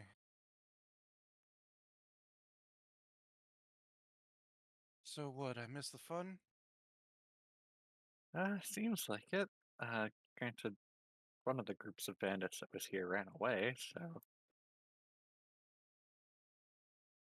They ran away. How big were they? think there was 6, maybe 7 of them left. They hopped over the wall over there. She points down this way. And how long you guys been resting here? How long's it been at this point, DM? Closing on like 45 minutes. Almost an hour. They haven't come back to bug you? Nope. I'm keeping an eye out, but I didn't see you sneaking in, so Oh, well, yeah, it's kind of the point. I didn't see anyone along the way, but after I kind of whiffed the scent of blood in the air, I kind of sped up, stopped trying to keep an eye out on things as much. Was worried. it's good to have you back with us. Yeah, good to see that you're all alive. I guess you guys need to wash up. I'm guessing that's what Roz is doing, so I'll let her and the doc rest and finish up their business, but if you two want to take a break from watch, I can at least keep a lookout. You need potions? You need anything? I got a couple. I think I'm mostly good at this point. You sure? You, Melody? I'm feeling great now. Just a little bruised. But I'll be fine in a bit.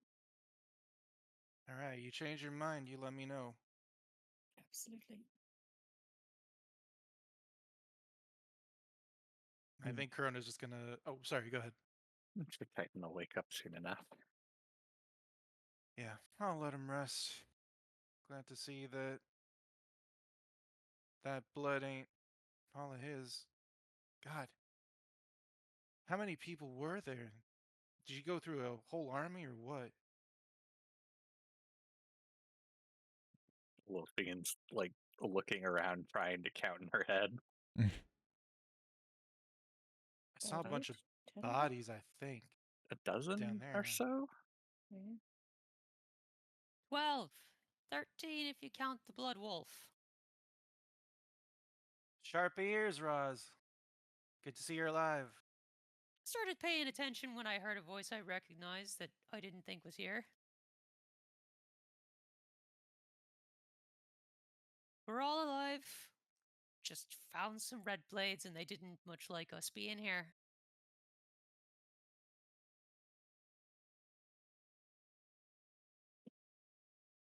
I think Corona's just kind of going to look at the state of the place, Mm-hmm.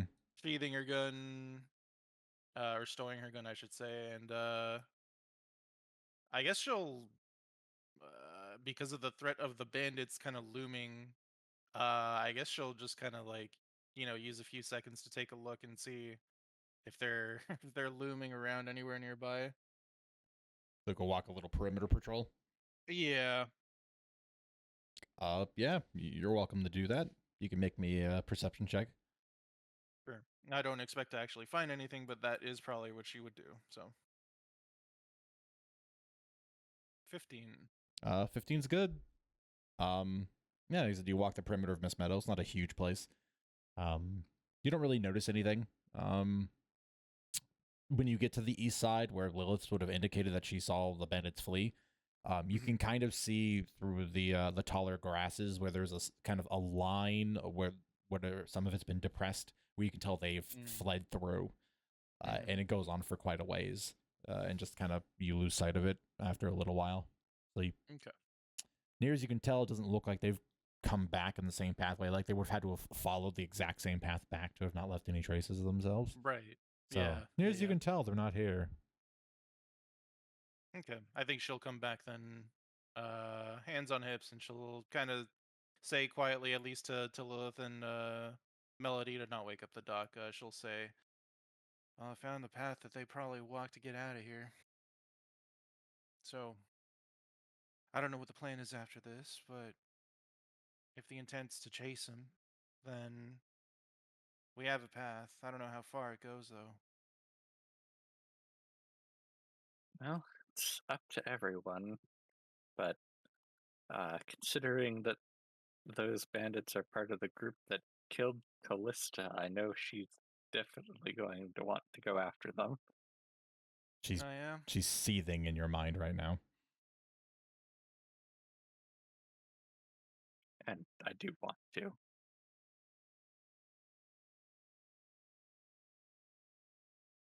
All right. Well, we'll say what everyone. We'll see what everyone thinks once the doc's up. Yep. As far as looking around, we've checked out the inn and the houses, but everything else is untouched so far. That's where this chest came from. Yeah, I can probably open that up now. Lilith will drag the chest like over here so that if it does explode for some reason, Corona will help you. Yeah, sure. she will check it for trap. Yeah, make an investigation check.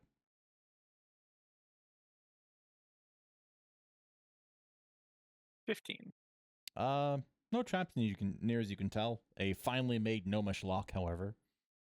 One that looks like it's been made to prevent thieves from tampering with it. We will attempt to pick it. Okay. Thieves' tools.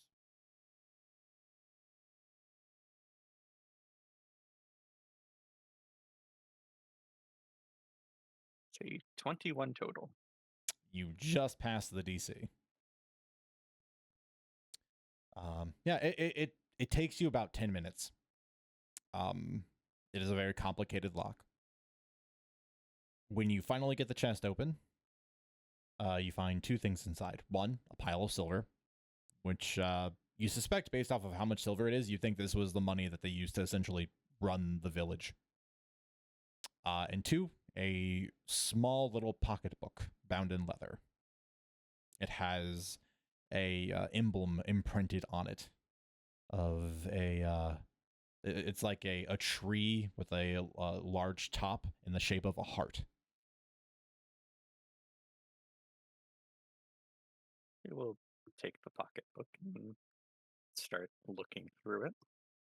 Yeah, you thumb through it pretty quickly. It doesn't take you long to realize this is the Mist Meadow family head's recipe book for producing Mist Meadow wine. The entire process it requires to harvest the berries in the way they treat them, age them, process them, and turn them into wine. Does it seem like something that's complex to do, or is it just like something people wouldn't expect? There is a little bit of alchemy involved, but in the sense that it is a little bit outside the realm of typical winemaking. So a wine expert could not come in here and attempt to reproduce this. That if they were missing the key alchemical step, they would fail.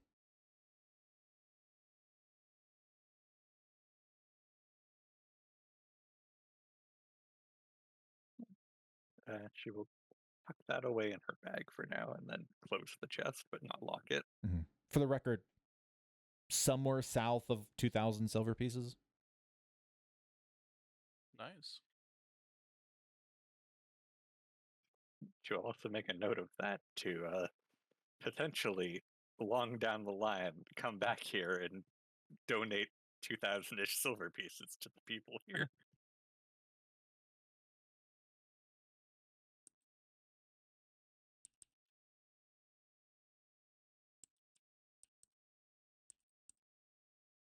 Yeah, other than that, she's just waiting for people to be rested up.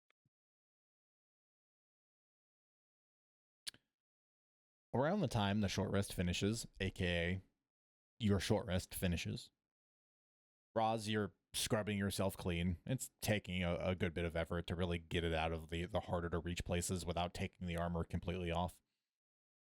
And probably for the best that you didn't, as you're over there leaning over the fountain, taking a towel or bedding that you've acquired and just sopping it and scrubbing yourself clean.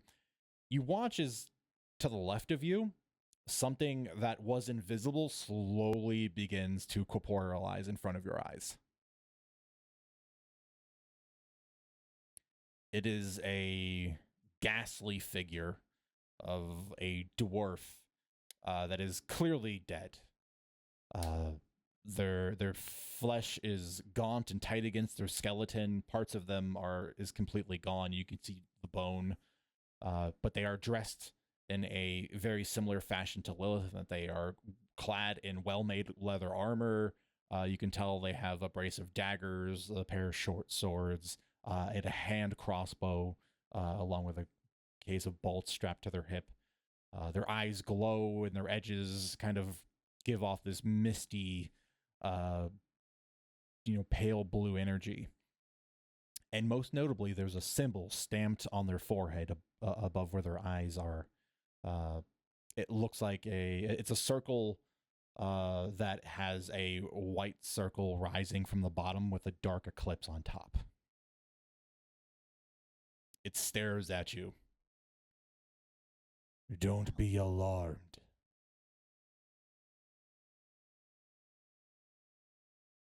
Roz definitely had her hand on her axe and was picking it up. And why shouldn't I be alarmed? I do not intend to cause you or your friends any danger. Uh-huh. You mind if I call my friend up who, gets along really well with ghosts? Or is this, you don't want to talk to her sort of thing? I will speak to any of you that will listen to me. Oh, great. Lilith!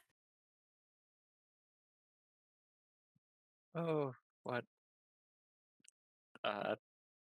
Hello? Hello. Are you the leader of the group? No, but I'm willing to talk. Very well.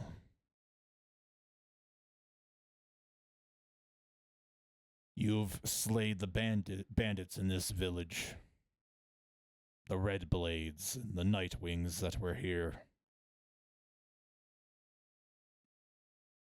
We slayed most of them.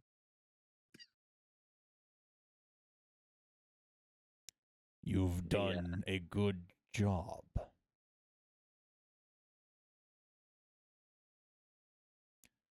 I am an entity controlled by the leader of the Rising Moon clan. I speak on his behalf. Anybody? Anybody? Rising Moon? Got it in your notes? Have we met them before? You've heard the name before. Titan was the first to hear it. It was extracted from a certain somebody once upon a time. That was a long time ago. Yeah, I don't know if the rest of us were privy to that interrogation. Well, you didn't have to know about the interrogation, just the information.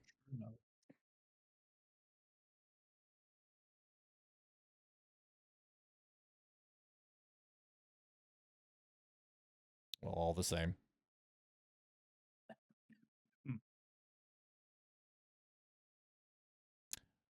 I would like to offer a proposition.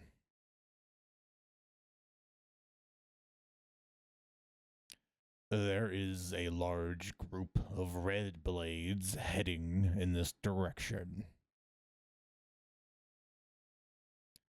I wish for you to kill them all. If you can succeed in this, I am willing to cooperate with your people in their movements to remove bandits in this part of the region.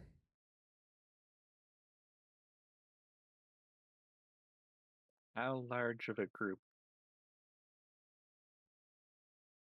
They're moving in packs. A dozen or so each. 4 or 5 of them.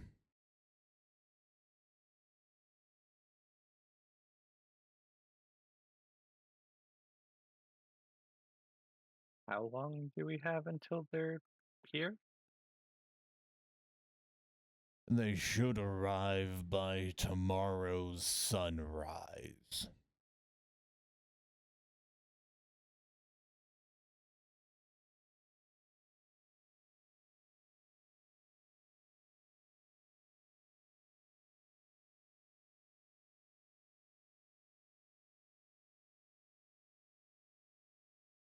Well, that's a lot of them and not a lot of time.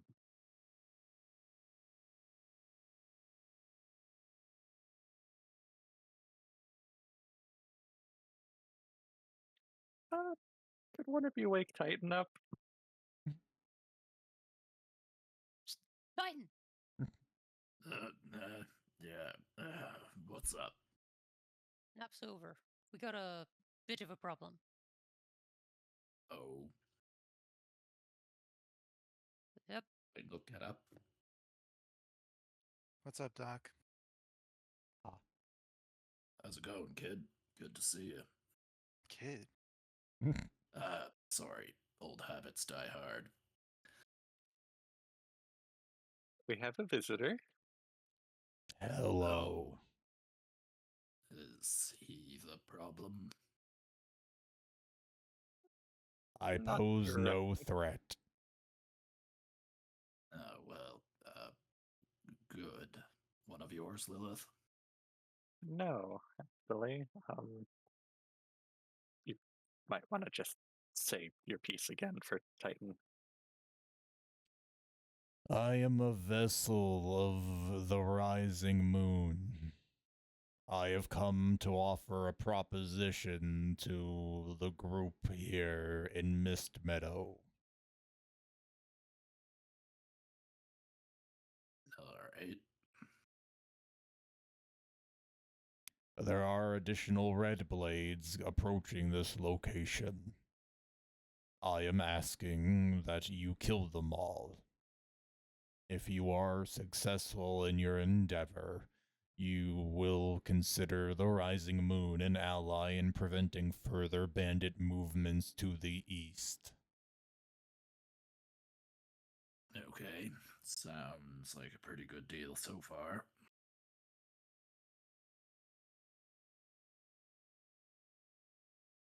The one hiccup is that there's apparently 5 groups of them with about a dozen each, and they're expected to arrive sun up tomorrow.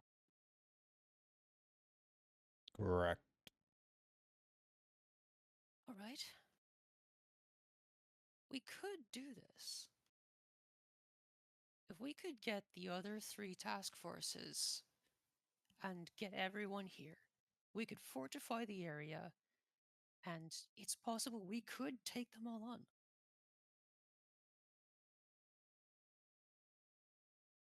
Can we reach the others before and get back here before then? I think Mhm. we're planning to meet up tonight. Well, Back to if the we cave.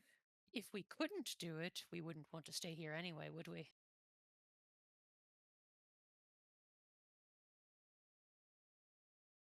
Probably not with that many coming here. We aren't actually that far from base camp, are we? It was only It's a couple a hours. few hours walk. Mm-hmm. Yeah. I don't see why we couldn't meet up with them. We'd get, some rest in the night, but we're not too far from base camp. I might be able to go back and convince someone from the Bastion to come out here too. They're pretty damn good. It'd be nice to have their help.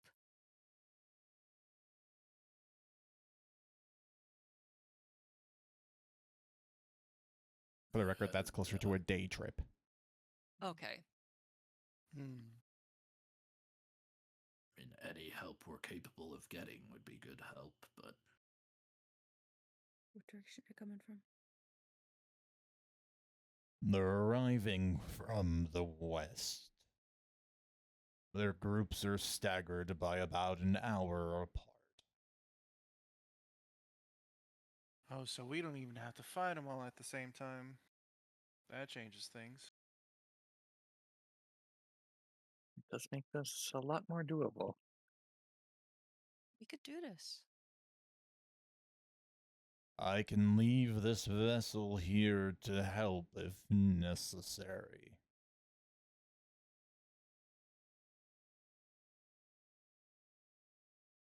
I think all the help that we can get would be great. I assume no particularly hard feelings if we realize this is something we can't do. None. Just the alliance will be off the table. In which case, I think at this junction, at the very least, we can promise that we will speak to our other allies about it and try to make a plan and see what we can do. I will have this vessel remain here for the time being.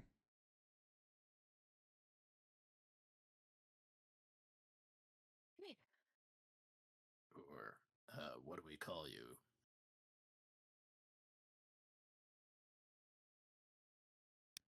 This vessel does not have a name. I refer to myself as New Moon. All right, New Moon it is. We've been running into a surprising amount of people who don't have names. This vessel once had a name, but I do not know it. It is now merely a shell that I control.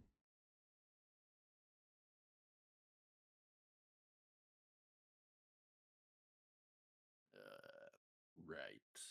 Well, lots to unpack there, but It's we'll necromancy. leave it.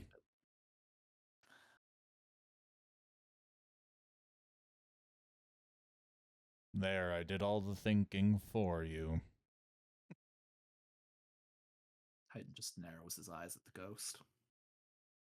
You want to fight about it, big guy? Sorry, I'm sorry. That's just funny.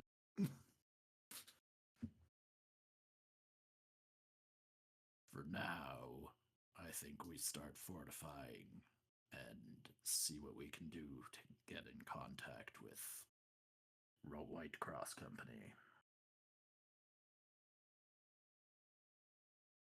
I think we're supposed to meet up again this evening to make camp, to make overnight. And head out about sundown and make it back easily.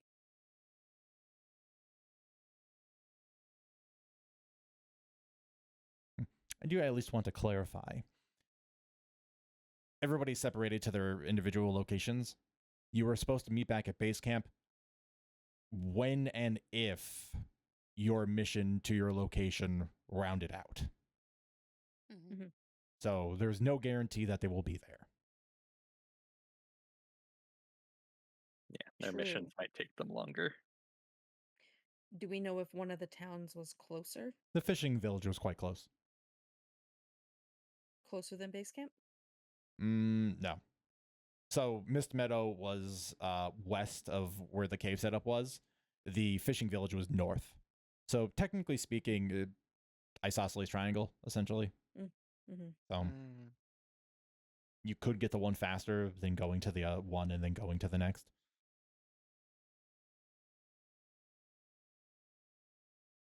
All right. So, I think that if we can't get at least one of the other groups to come here, one of the task forces to help us out, 60 might be too many for us to take on. Even in a rolling battle.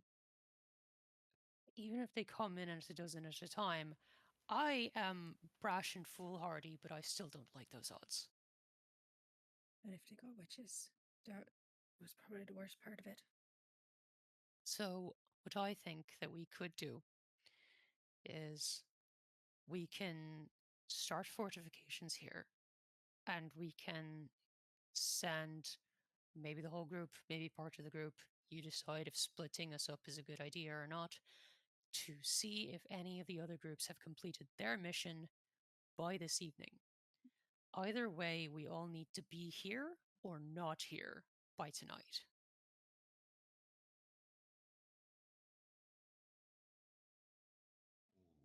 Well, I do understand your point, but we have a couple fail safes if we don't have help. We have a flare that we can call reinforcements with, and I have a potion that can make me a dragon. Are you willing to use either of those? An alliance with this clan is worth me using the dragon potion. I agree. You guys are the ones who tolerate the poppers. I'll leave that in your decision making. But I think it's worth the risk. All right. We need help, and we need to get Greenwood back. I'll do whatever it takes, and he says he's willing to help. I am uniquely suited to battling the gnomish automatons, given that I likewise control an army that does not require food, sleep, or rest. Oh, that doesn't feel morally good, does it? You didn't happen to used to have a tall, big skeleton, did you? In your No. house? Wonderful, great, that's good. Most of my army is composed of the fallen and dead of Novagurn. You'd be surprised how many bodies are just lying around after the collapse of the capital. Not anymore, wouldn't we? I'm sorry, I'm- speak up. Audie just smiles. I'm probably the fastest on my feet out of us. I could make my way towards the fishing village, see if they're finished there and willing to come straight here.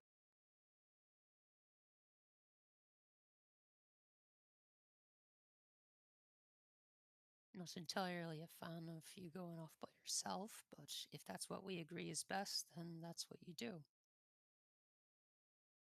As long as you don't get caught, we know those Nightwings are still out there. I can send this Let's- vessel along. Do you think you'll be able to keep up with her? It's quite spry-footed, despite its size. Hmm. Based on the equipment that it's wearing, if its skills match. Do you want to have a foot race, elf? It's still a while off. Maybe not top speed the entire way. Yeah, distance. Send the vessel wherever you think it will be necessary. It is likewise strong and capable of helping lift and build if necessary.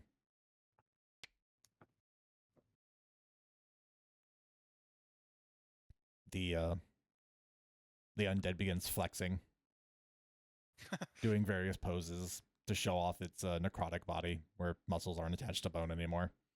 But the parts that are, you could tell that this dwarf in question was very fit.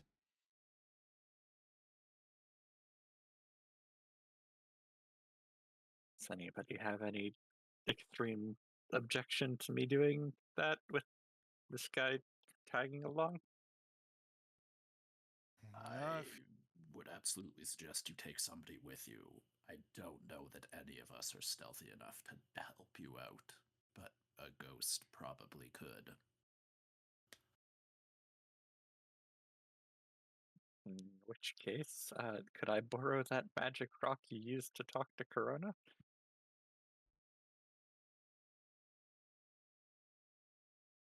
You want mine or Melody's? Belongs to her, doesn't it? Yeah, I think it just needs to be the one half of it. Yeah, that'd be a good idea.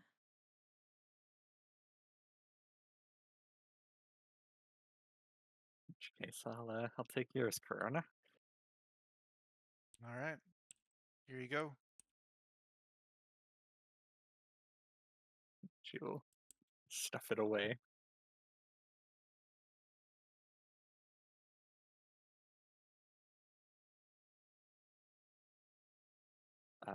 Right then. I'll see you all soon enough, I'm sure. Make sure you come back. Of course. I think Audie still owes me a kiss. We can settle that right now if you'd like. Anyway, let's get going. Daylight's burning and all that. Hours. Titan's going to cast Long Strider on Lilith. She's so fast. Give her a little extra speed. Lasts an hour.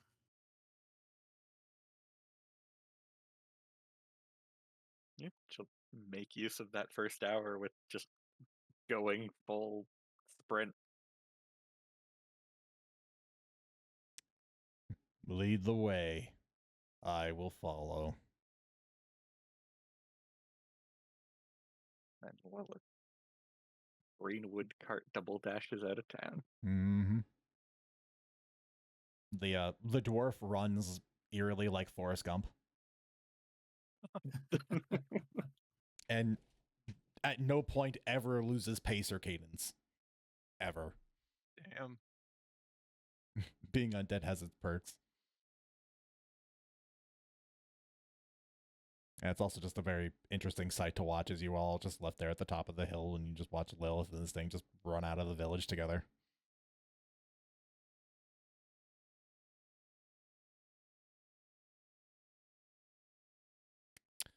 Okay. So Lilith and the I'm just going to refer to them as the unit names are, which is the Moon Shadow Rogue is going to go. Are you heading to the camp, the base camp, or are you heading to the village? She's going directly to the village. Directly to the village. Okay. Before we get back to that, what are the rest of you doing? Roz is going to go slightly out of the village, find some trees to cut down, and try to set up some basic palisades to block off a couple of key sections on the western side of the village. Okay. Yeah, you kind of have to go out of the small valley that Mist Meadow is built in. But you can find a couple of trees to fell. And between your expertise in cutting trees down and your newfound strength, you can haul them all back too. Excellent. No problem. I think, because it's something he's good at, Titan's trenching. Trenches, Ah. trenches. Okay. Well, yeah. Given the amount of time you have, you could trench a lot. So if you just want to draw where you're going to put some trenches, unless it's going to be Yeah. exterior of the map, in which case I could just make note of that and adapt the map later. I think he would do one exterior because we just kind of hopped the wall, so he would like to prevent or at least Make it cause that harder. to be more difficult. All right. So he'd probably do a trench around the wall. But that's not going to take him all day.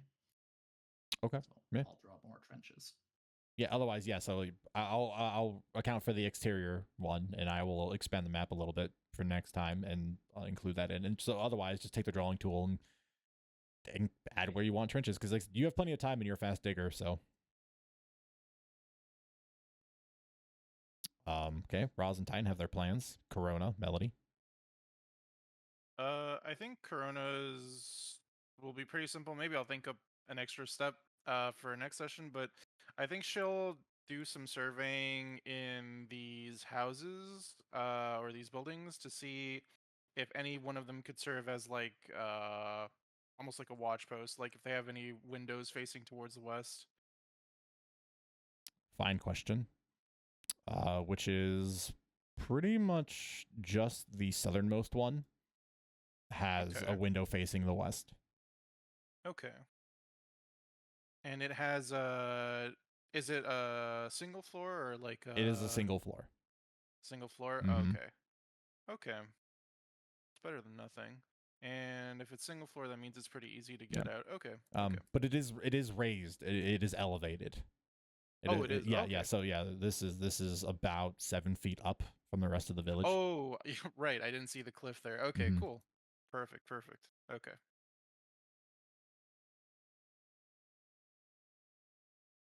Okay, so you're going to do some surveying. Are you doing anything with that? Are you going to rearrange stuff in the house? You have some time. You have a couple of hours, and at the very minimum, until Lilith and the Moonshadow Road get back.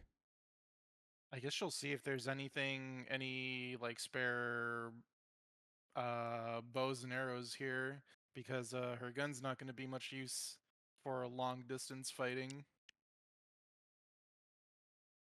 Yeah.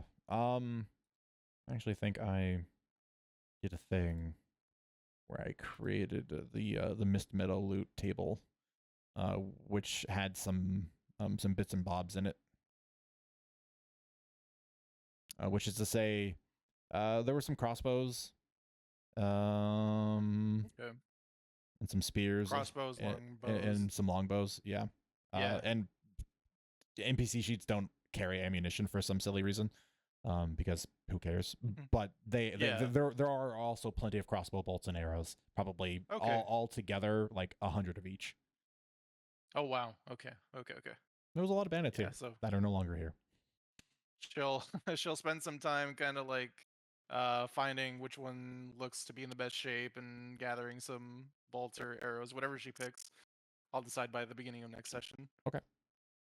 Noted. So you're just doing some quartermastering. Yeah. All right. Sounds good. Last is Melody. Buddy is going to be actually going through and around the tents that kind of shielded our ingress. Sure. She's going to poke her head into them to see if there's anybody or anything worthwhile in them, and then start collapsing them so that they are not an obstruction. Sure. Make a investigation check. Okay. Oh, where'd you go? Where's my dice? There you are.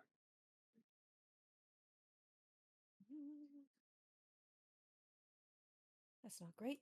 She might just be collapsing the tents. For an 8. Yeah, I mean, you don't find anything remarkable. Like, there's stuff to be found. There are bedrolls and blankets of furs. There's a bunch of half-eaten food, including like whole like raw haunches from a deer that have clearly been gnawed on and not cooked. Um, Various like leftover weapons and things like that. There's really nothing special in here. It's all kind of gross and smelly, and some meat's getting old and warm and warmer and older. You know, just passing of time. Nothing special. So you can break down the tents. You doing anything special with the remnants of these tents? No, she's just collapsing them in place. She just wants the line of sight.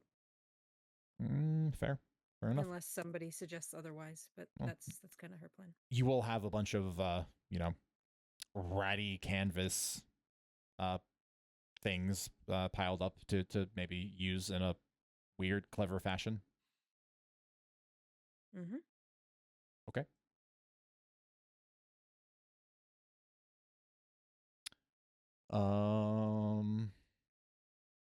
All right. Well, we're gonna jump back to Lilith then, since everybody else has a decent idea and developing ideas as to what's going on.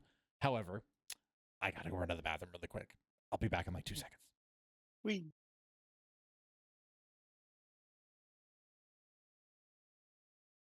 All right, Titan DMing now.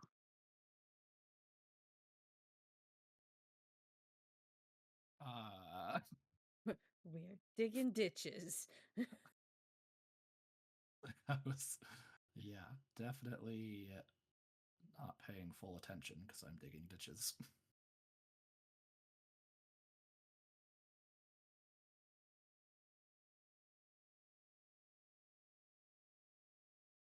I'm gonna have to remind Dyer to update our levels on the stream overlay. Yeah, what are we at? We're at We're level level 3 on the Steam. Okay, Steam that's not too stream. bad. Yeah. I thought we were still like level 2 or something.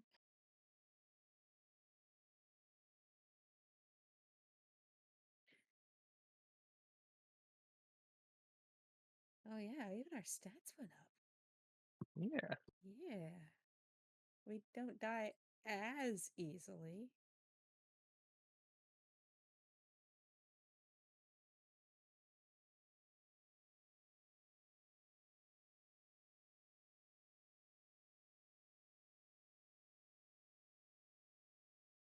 So we're gonna fight 60 bandits, huh? That's the What it's plan. looking like. Yeah. We'll have a long rest and a Ideally, short rest in between each wave. ideally we'll have some NPCs to help us too. Yeah.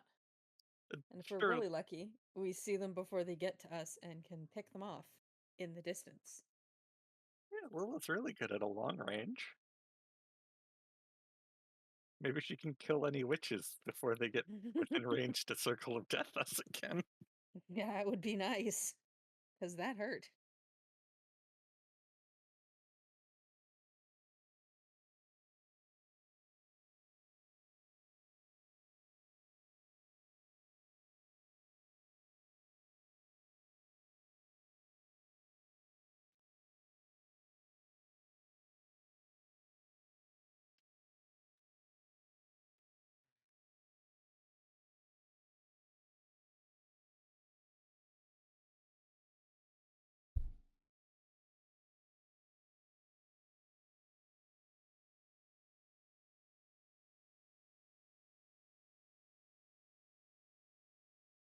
I'm back. Back. Welcome back. Did I miss anything fun? Nah, Yawn. nah. Ben's just drawing, and we were talking about, oh, so we're really gonna fight 60 bandits, huh? Yeah, we might. Seems realistic. Also, that person's head has huge ears. Anybody else thinking the same? No? Okay. Which person? Oh, The face in the middle of our map, or There not you go. face. Oh, I thought it looked like a cauldron. Yeah, he's got great big ears. There's nothing wrong with that. But What's the great point? big ears are useful for entrenched positions.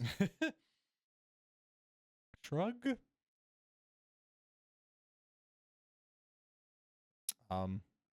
Anyway, we're gonna go hop over to Lilith and the Moon Shadow Rogue.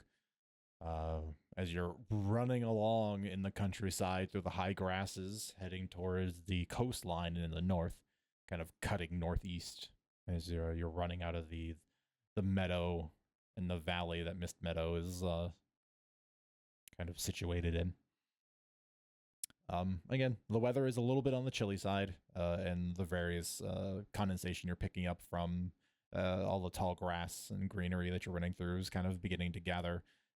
You're taking note of it, but at the same time, it's also quite reminiscent to what you're used to from home in Greenwood, and so perhaps even the chill is familiar and comforting in a weird way. You're making good time. Longstrider is definitely helping.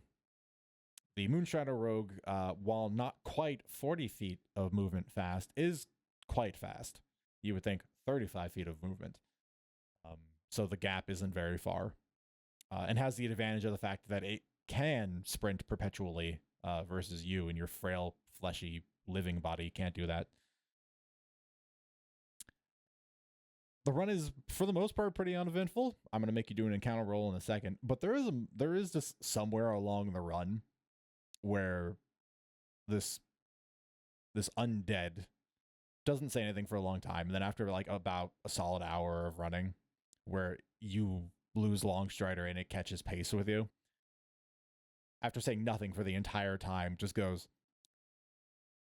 "So are you and all of your friends in one big relationship?"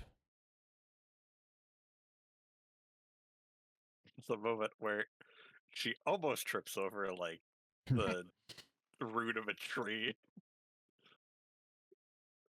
Not really sure if she's shocked that it suddenly decided to talk again, or shocked at the question itself.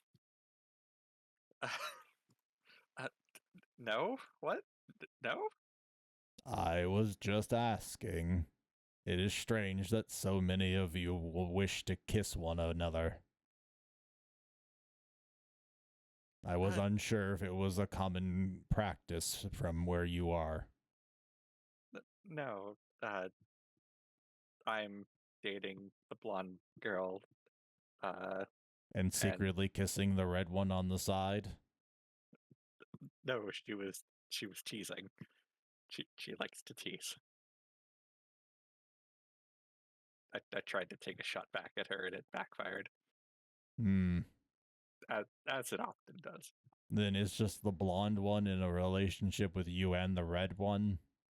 No, it's just us two. Well, the blonde one and the red one was kissing earlier, so I just made an assumption. How long were you watching? The entire exchange with you and the Red Blades. I murdered one in the back house. That's where the body in the bed came from, I assume. Yes, they were asleep, and I stabbed them until they stopped screaming. Well, I thank you for that.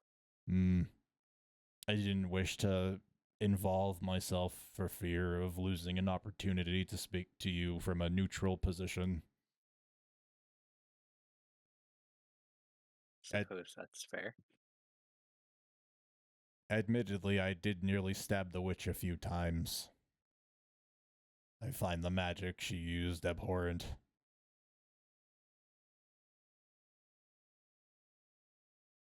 Lilith side eyes the running corpse next to her for a moment at that. It's just necromancy. Is blood magic worse than necromancy? Yes.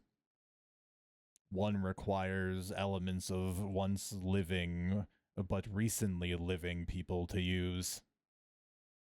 Necromancy requires a dead body, one where its soul has moved on and is no longer as terrible as it once was considered in history. I suppose if you wanted to spin it a certain way, you could sort of call it recycling. That is an optimistic and altruistic way of considering the use of my many bodies to kill bandits, yes.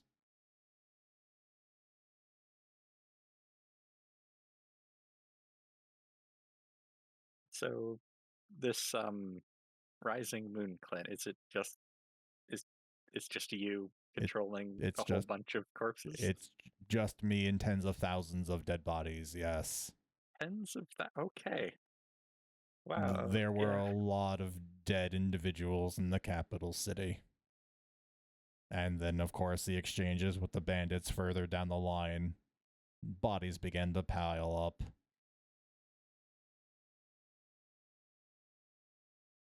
You have a particular vendetta against bandits, or just Yes.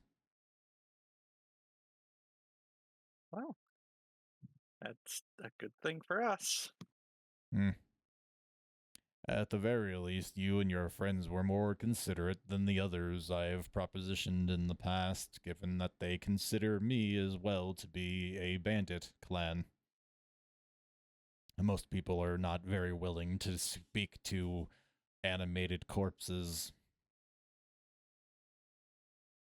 You know, our group hasn't been doing this for very long, but we've ran into enough weirdness. I think we're starting to get used to it. Once you're around weird often enough, it becomes normal. Ha ha ha ha. It's difficult to laugh through the vessels.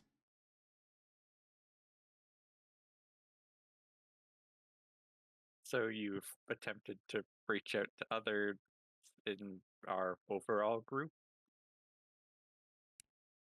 None from your distinct individual gathering, no. Governments and armies in the past that have attempted to come and reclaim Novagurn.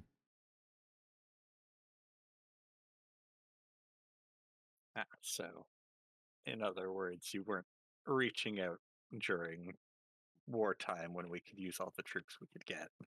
No.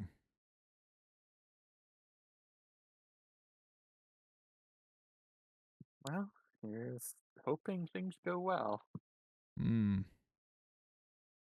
If anything else, I can just close off the borders in the western region and prevent any movements in this way.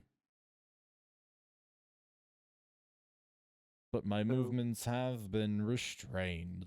The other bandit clans watch me, and I can't move many of my undead without them detecting what I'm doing. It was going to be a question of mine. You have a lot of pieces at your disposal. You probably cast a pretty wide net.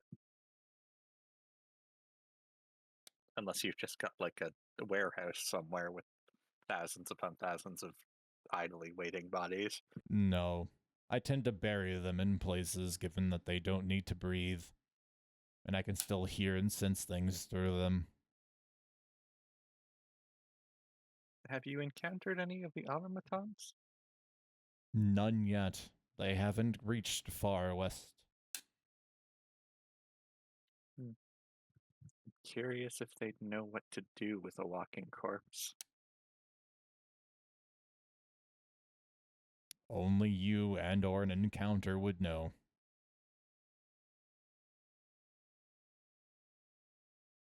That sounds like the start to a bad joke. An undead and an automaton walk into a tavern. Ha ha ha.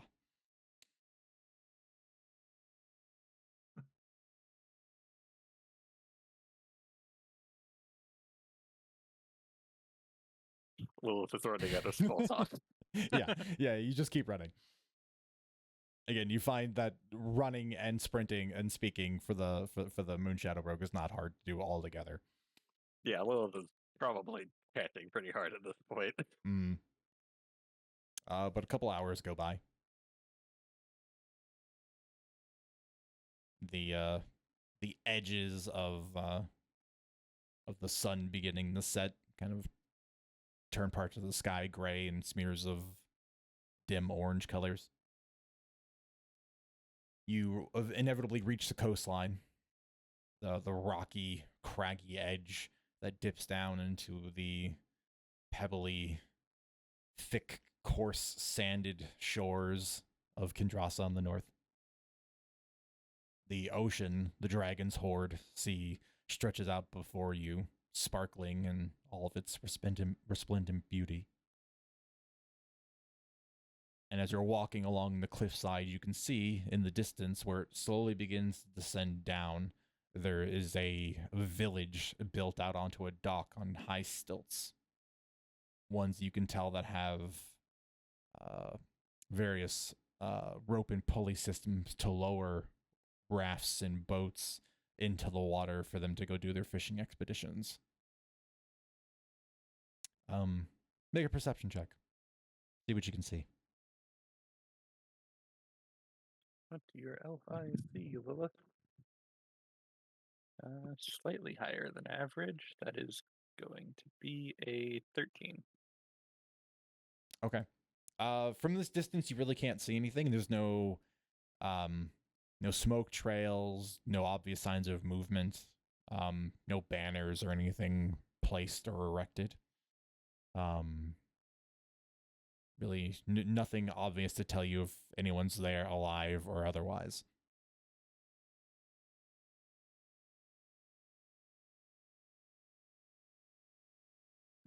She will kind of do her best to keep to the tree line as she makes her approach. Give herself some cover. No or, trees like, the here. cliff. Yeah. Like I said, as it gets closer to the shoreline, it gets rockier and rockier. The trees kind of fall away at that point. But yeah, you can hug the shoreline. There's plenty of cover provided by rock and boulder.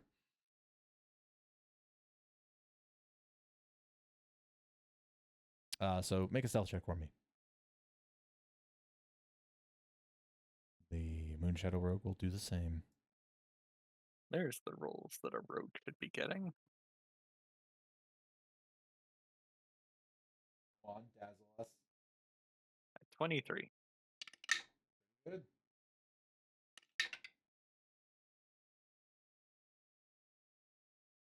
Okay. You both begin slowly approaching. As you slow your pace and you drop into that steady cadence of moving in stealth, you watch as the Moonshadow Rogue slowly just dissipates into vapory wisps until there's nothing left.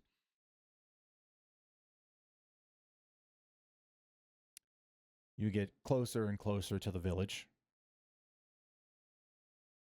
What is your passive perception, Lilith? 12. 12. As you're moving, getting closer, cover to cover, staying out of sight mostly, taking glimpses when you can, you'll hear the voice of the Moonshadow Rogue next to you. I've identified some bodies in the near distance. Can Lilith see them once they're pointed out? Yeah, when you take a moment and you kind of peek around the wide side of this rock here, you can see there's a stack of bodies.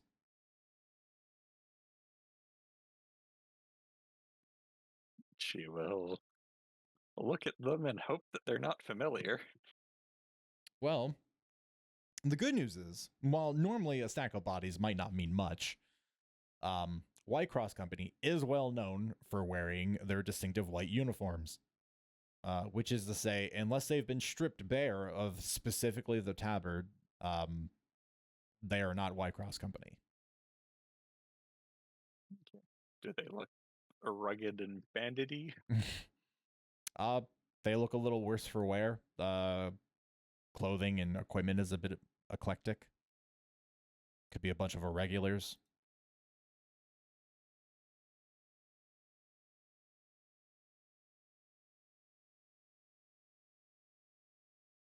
I think that seeing a stack of bodies and feeling righteous vindication that she is not the only one who thinks that,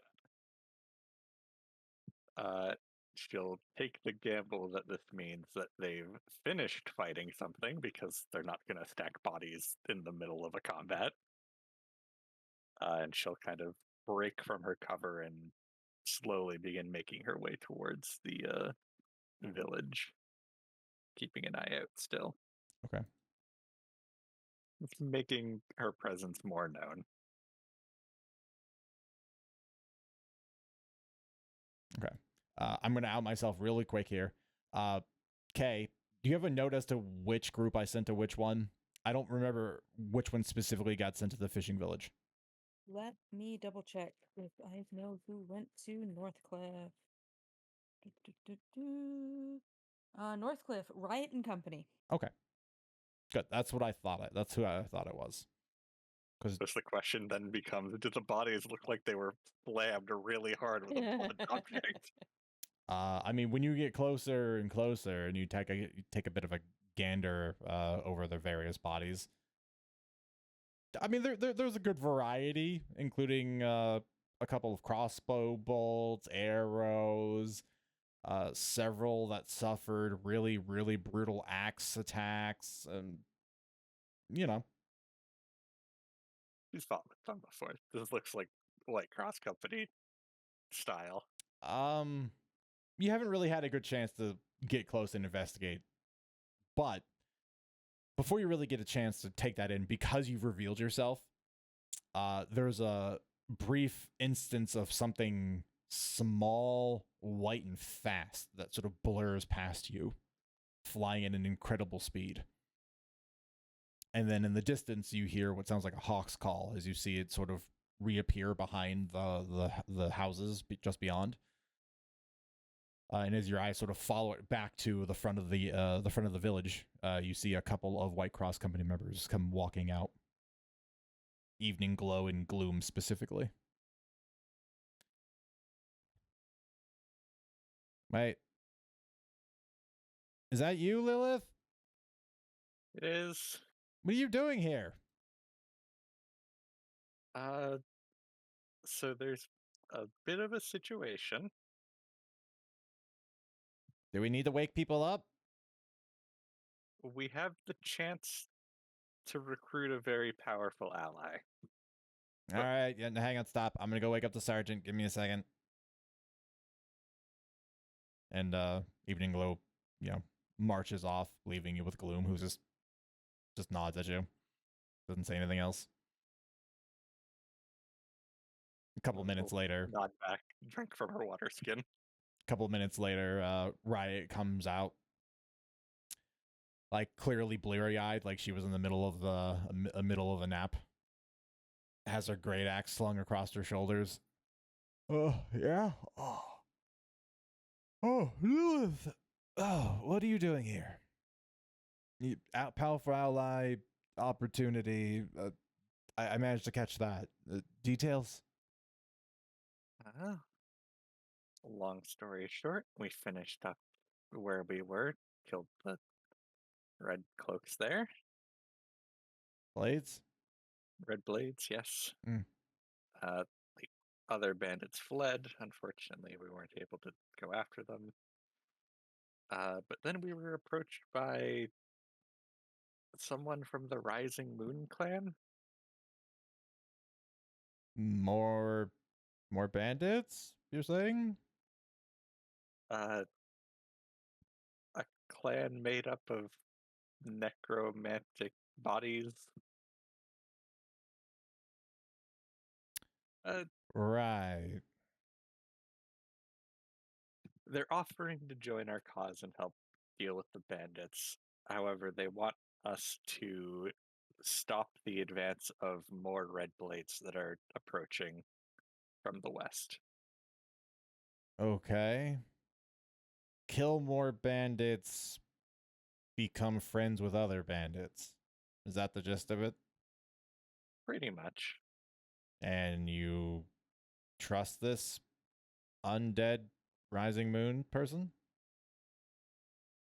They seem pretty forthright.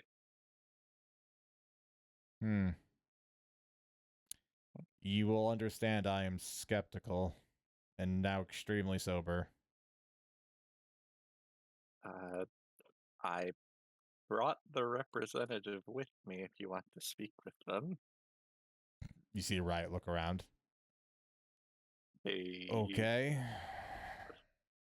might be a bit hesitant to come out of fear of being attacked, considering they are a corpse. Rightfully so. But as long as no quick moves are made, none will be made here. Well, at ease, everybody.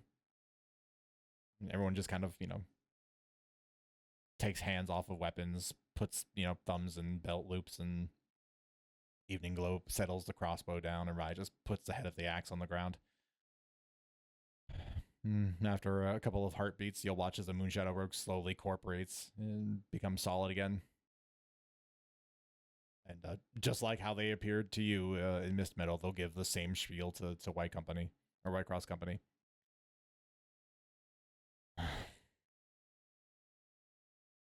And hence why we need help if we're going to do this, because we fought about 12 of them ourselves.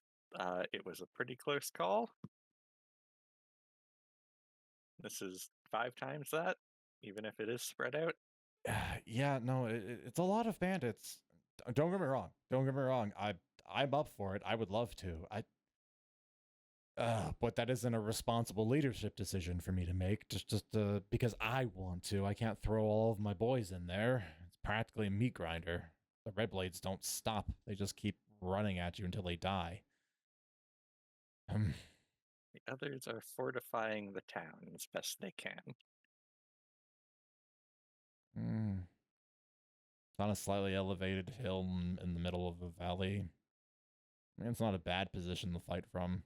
The Red Blades aren't exactly smart or tactical. It's not like they're going to sit up on the hills with longbows and pepper us with arrows until we die of starvation without food. And we do have some very powerful contingencies in case things go bad. Very vague of you. I'm willing to accept that.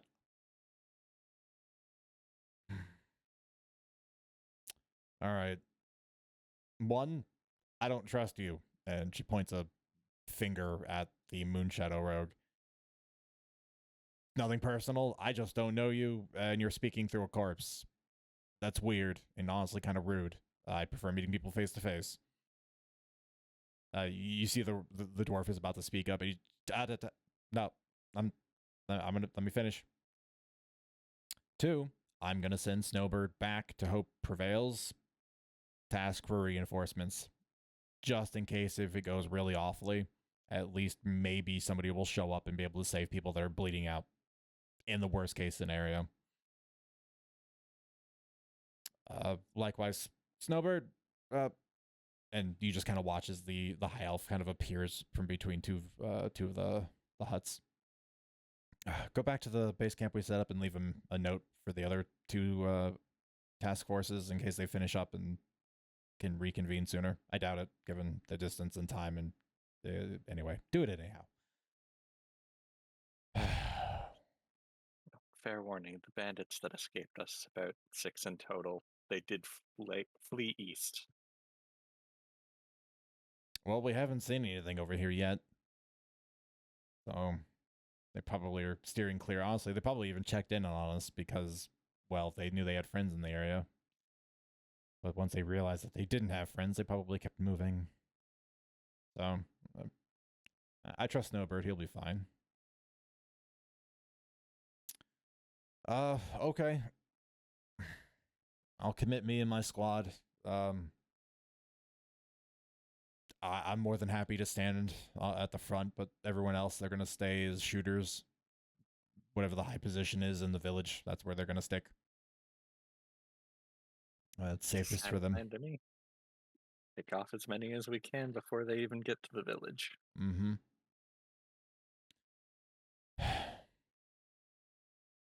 All right. I mean, this plan sounds kind of crazy, but if it works out, it works out. If nothing else, even if this one decides to backstab us, not saying you will, but I don't trust you, we'll kill 60 red blades, and that's 60 less of them. So, Technically, what we're out here to do. all right. Tomorrow sunrise. All right. Let's pack up. Burn the bodies. Let's leave this place habitable in case other people show up. Let's head to Miss Meadow once we're ready. All right, chop chop, everybody. Oh, I need right. Just stretches. Clearly still waking up. But OTF5 hops to it pretty quickly. You see them leave the stage of the village in good shape. They close all the doors. They shutter all the windows. You can tell any signs of the fight that they did their best to clean up. If there are any damages to the huts or the homes, they patched them. And they set the pile of bodies on fire. It takes them the better part of about half hour to get it ready, and then there they are all together. Riot sends Snowbird off to the south, and Riot looks at you, gives a nod, and they pull the straps on their backpacks on and are ready to follow. Well, took that time to catch her breath mostly, Mm-hmm. refill her water skin, but she will start running back.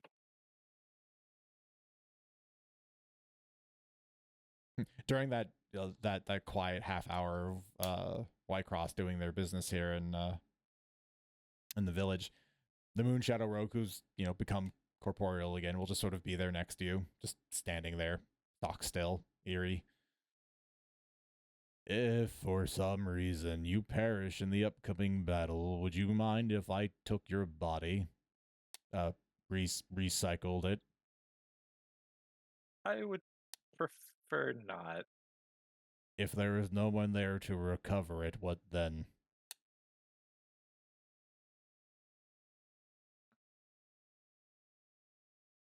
Not to toot my horn, but if my corpse is spotted in certain areas, you might have a lot of attention drawn to you.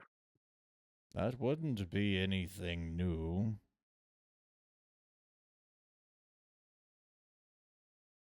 I have a bunch of dwarven royalty back in Novagurn. I don't use them for much other than manual labor. I feel like it's penance for what they did to the working class.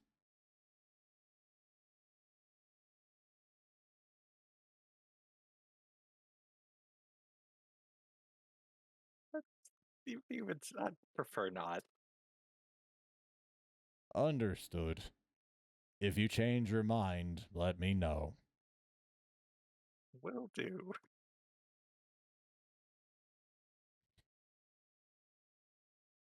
And then you head off back towards Miss Meadow.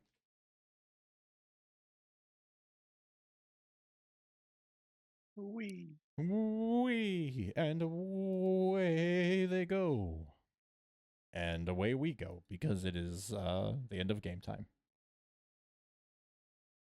So. Not often you find a necromancer asking for consent. Mm. It's quite refreshing. Well, I mean, to be fair, if everyone in the village ends up massacred, and well, just saying. But Lilith didn't go, would you please politely return my body to my family when I died? So, I mean, if nothing else, I'm like, well, it'd be a shame to just leave this perfectly fine body here.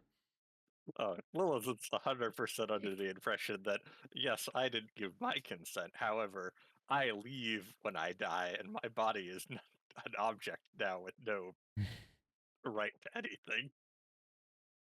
Also true. Because that's how necromancy works now. You leave, your body is nothing but, well, as people like to rule lawyer occasionally, an object.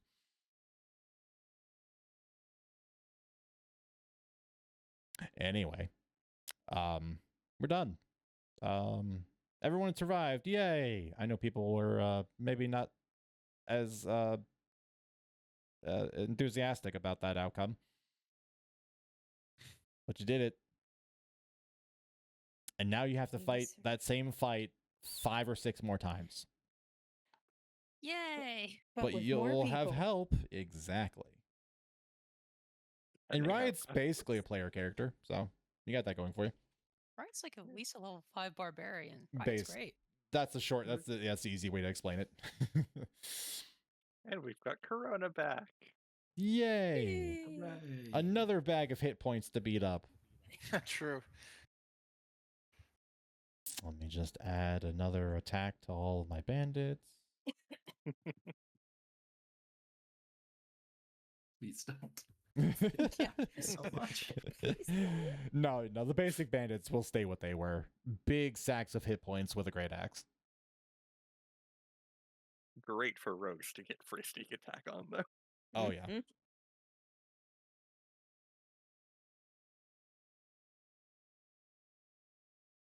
Anyway, What lesson did we learn today, Quack? yeah, what was the lesson today? We Recycle. learned to seek out allies. I mean, recycling. Yeah. Recycle. Seriously, people just don't recycle well. I realized that when I moved here and started in my relationship with Kay, that my family awful with recycling. It didn't even like the thing is we did recycle, we didn't even clean. It was awful, just the worst. Wash your recyclables. Yeah, I shake my fist. seriously. Today I learned if Lilith dies, I could make a necromancer and nobody would try to kill me on sight. Depends on where you go. There still are some bad opinions about necromancers. They're okay to be wrong. Fair, but also I would welcome it. Necromancers are cool. Anyway, yeah, hang on, takeaway, lesson. I thought recycling was a good lesson. Yeah, recycling is a good lesson. Also, I'll always ask for consent. You know, that's also Yep. a good lesson. Yeah. When you're backed into a corner, seek out allies. Sure. Yeah. Make friends wherever you go. Yeah, all good life lessons. Frenchies are a great warfare mechanic. All right, I feel like we're getting less quality advice now. Okay. I guess at that point, if you've done at least one of those things we've mentioned, you've probably made some good choices, and that's good enough here. So thank you all for watching and hanging out with us and laughing, hopefully a little today. I know I did. Today was a very good day for me, and just a quick little side note. It's good to take breaks for yourself sometimes and to recover and just enjoy time and figure things out before just committing to everything and trying to make it work every week. Sometimes it's good to take a break. Do that for yourself if you have to. As in to say, make good choices. We'll see you next week. Thanks, everybody. Bye-bye. Thanks for hanging out, chat. Bye. Best. Bye. Bye.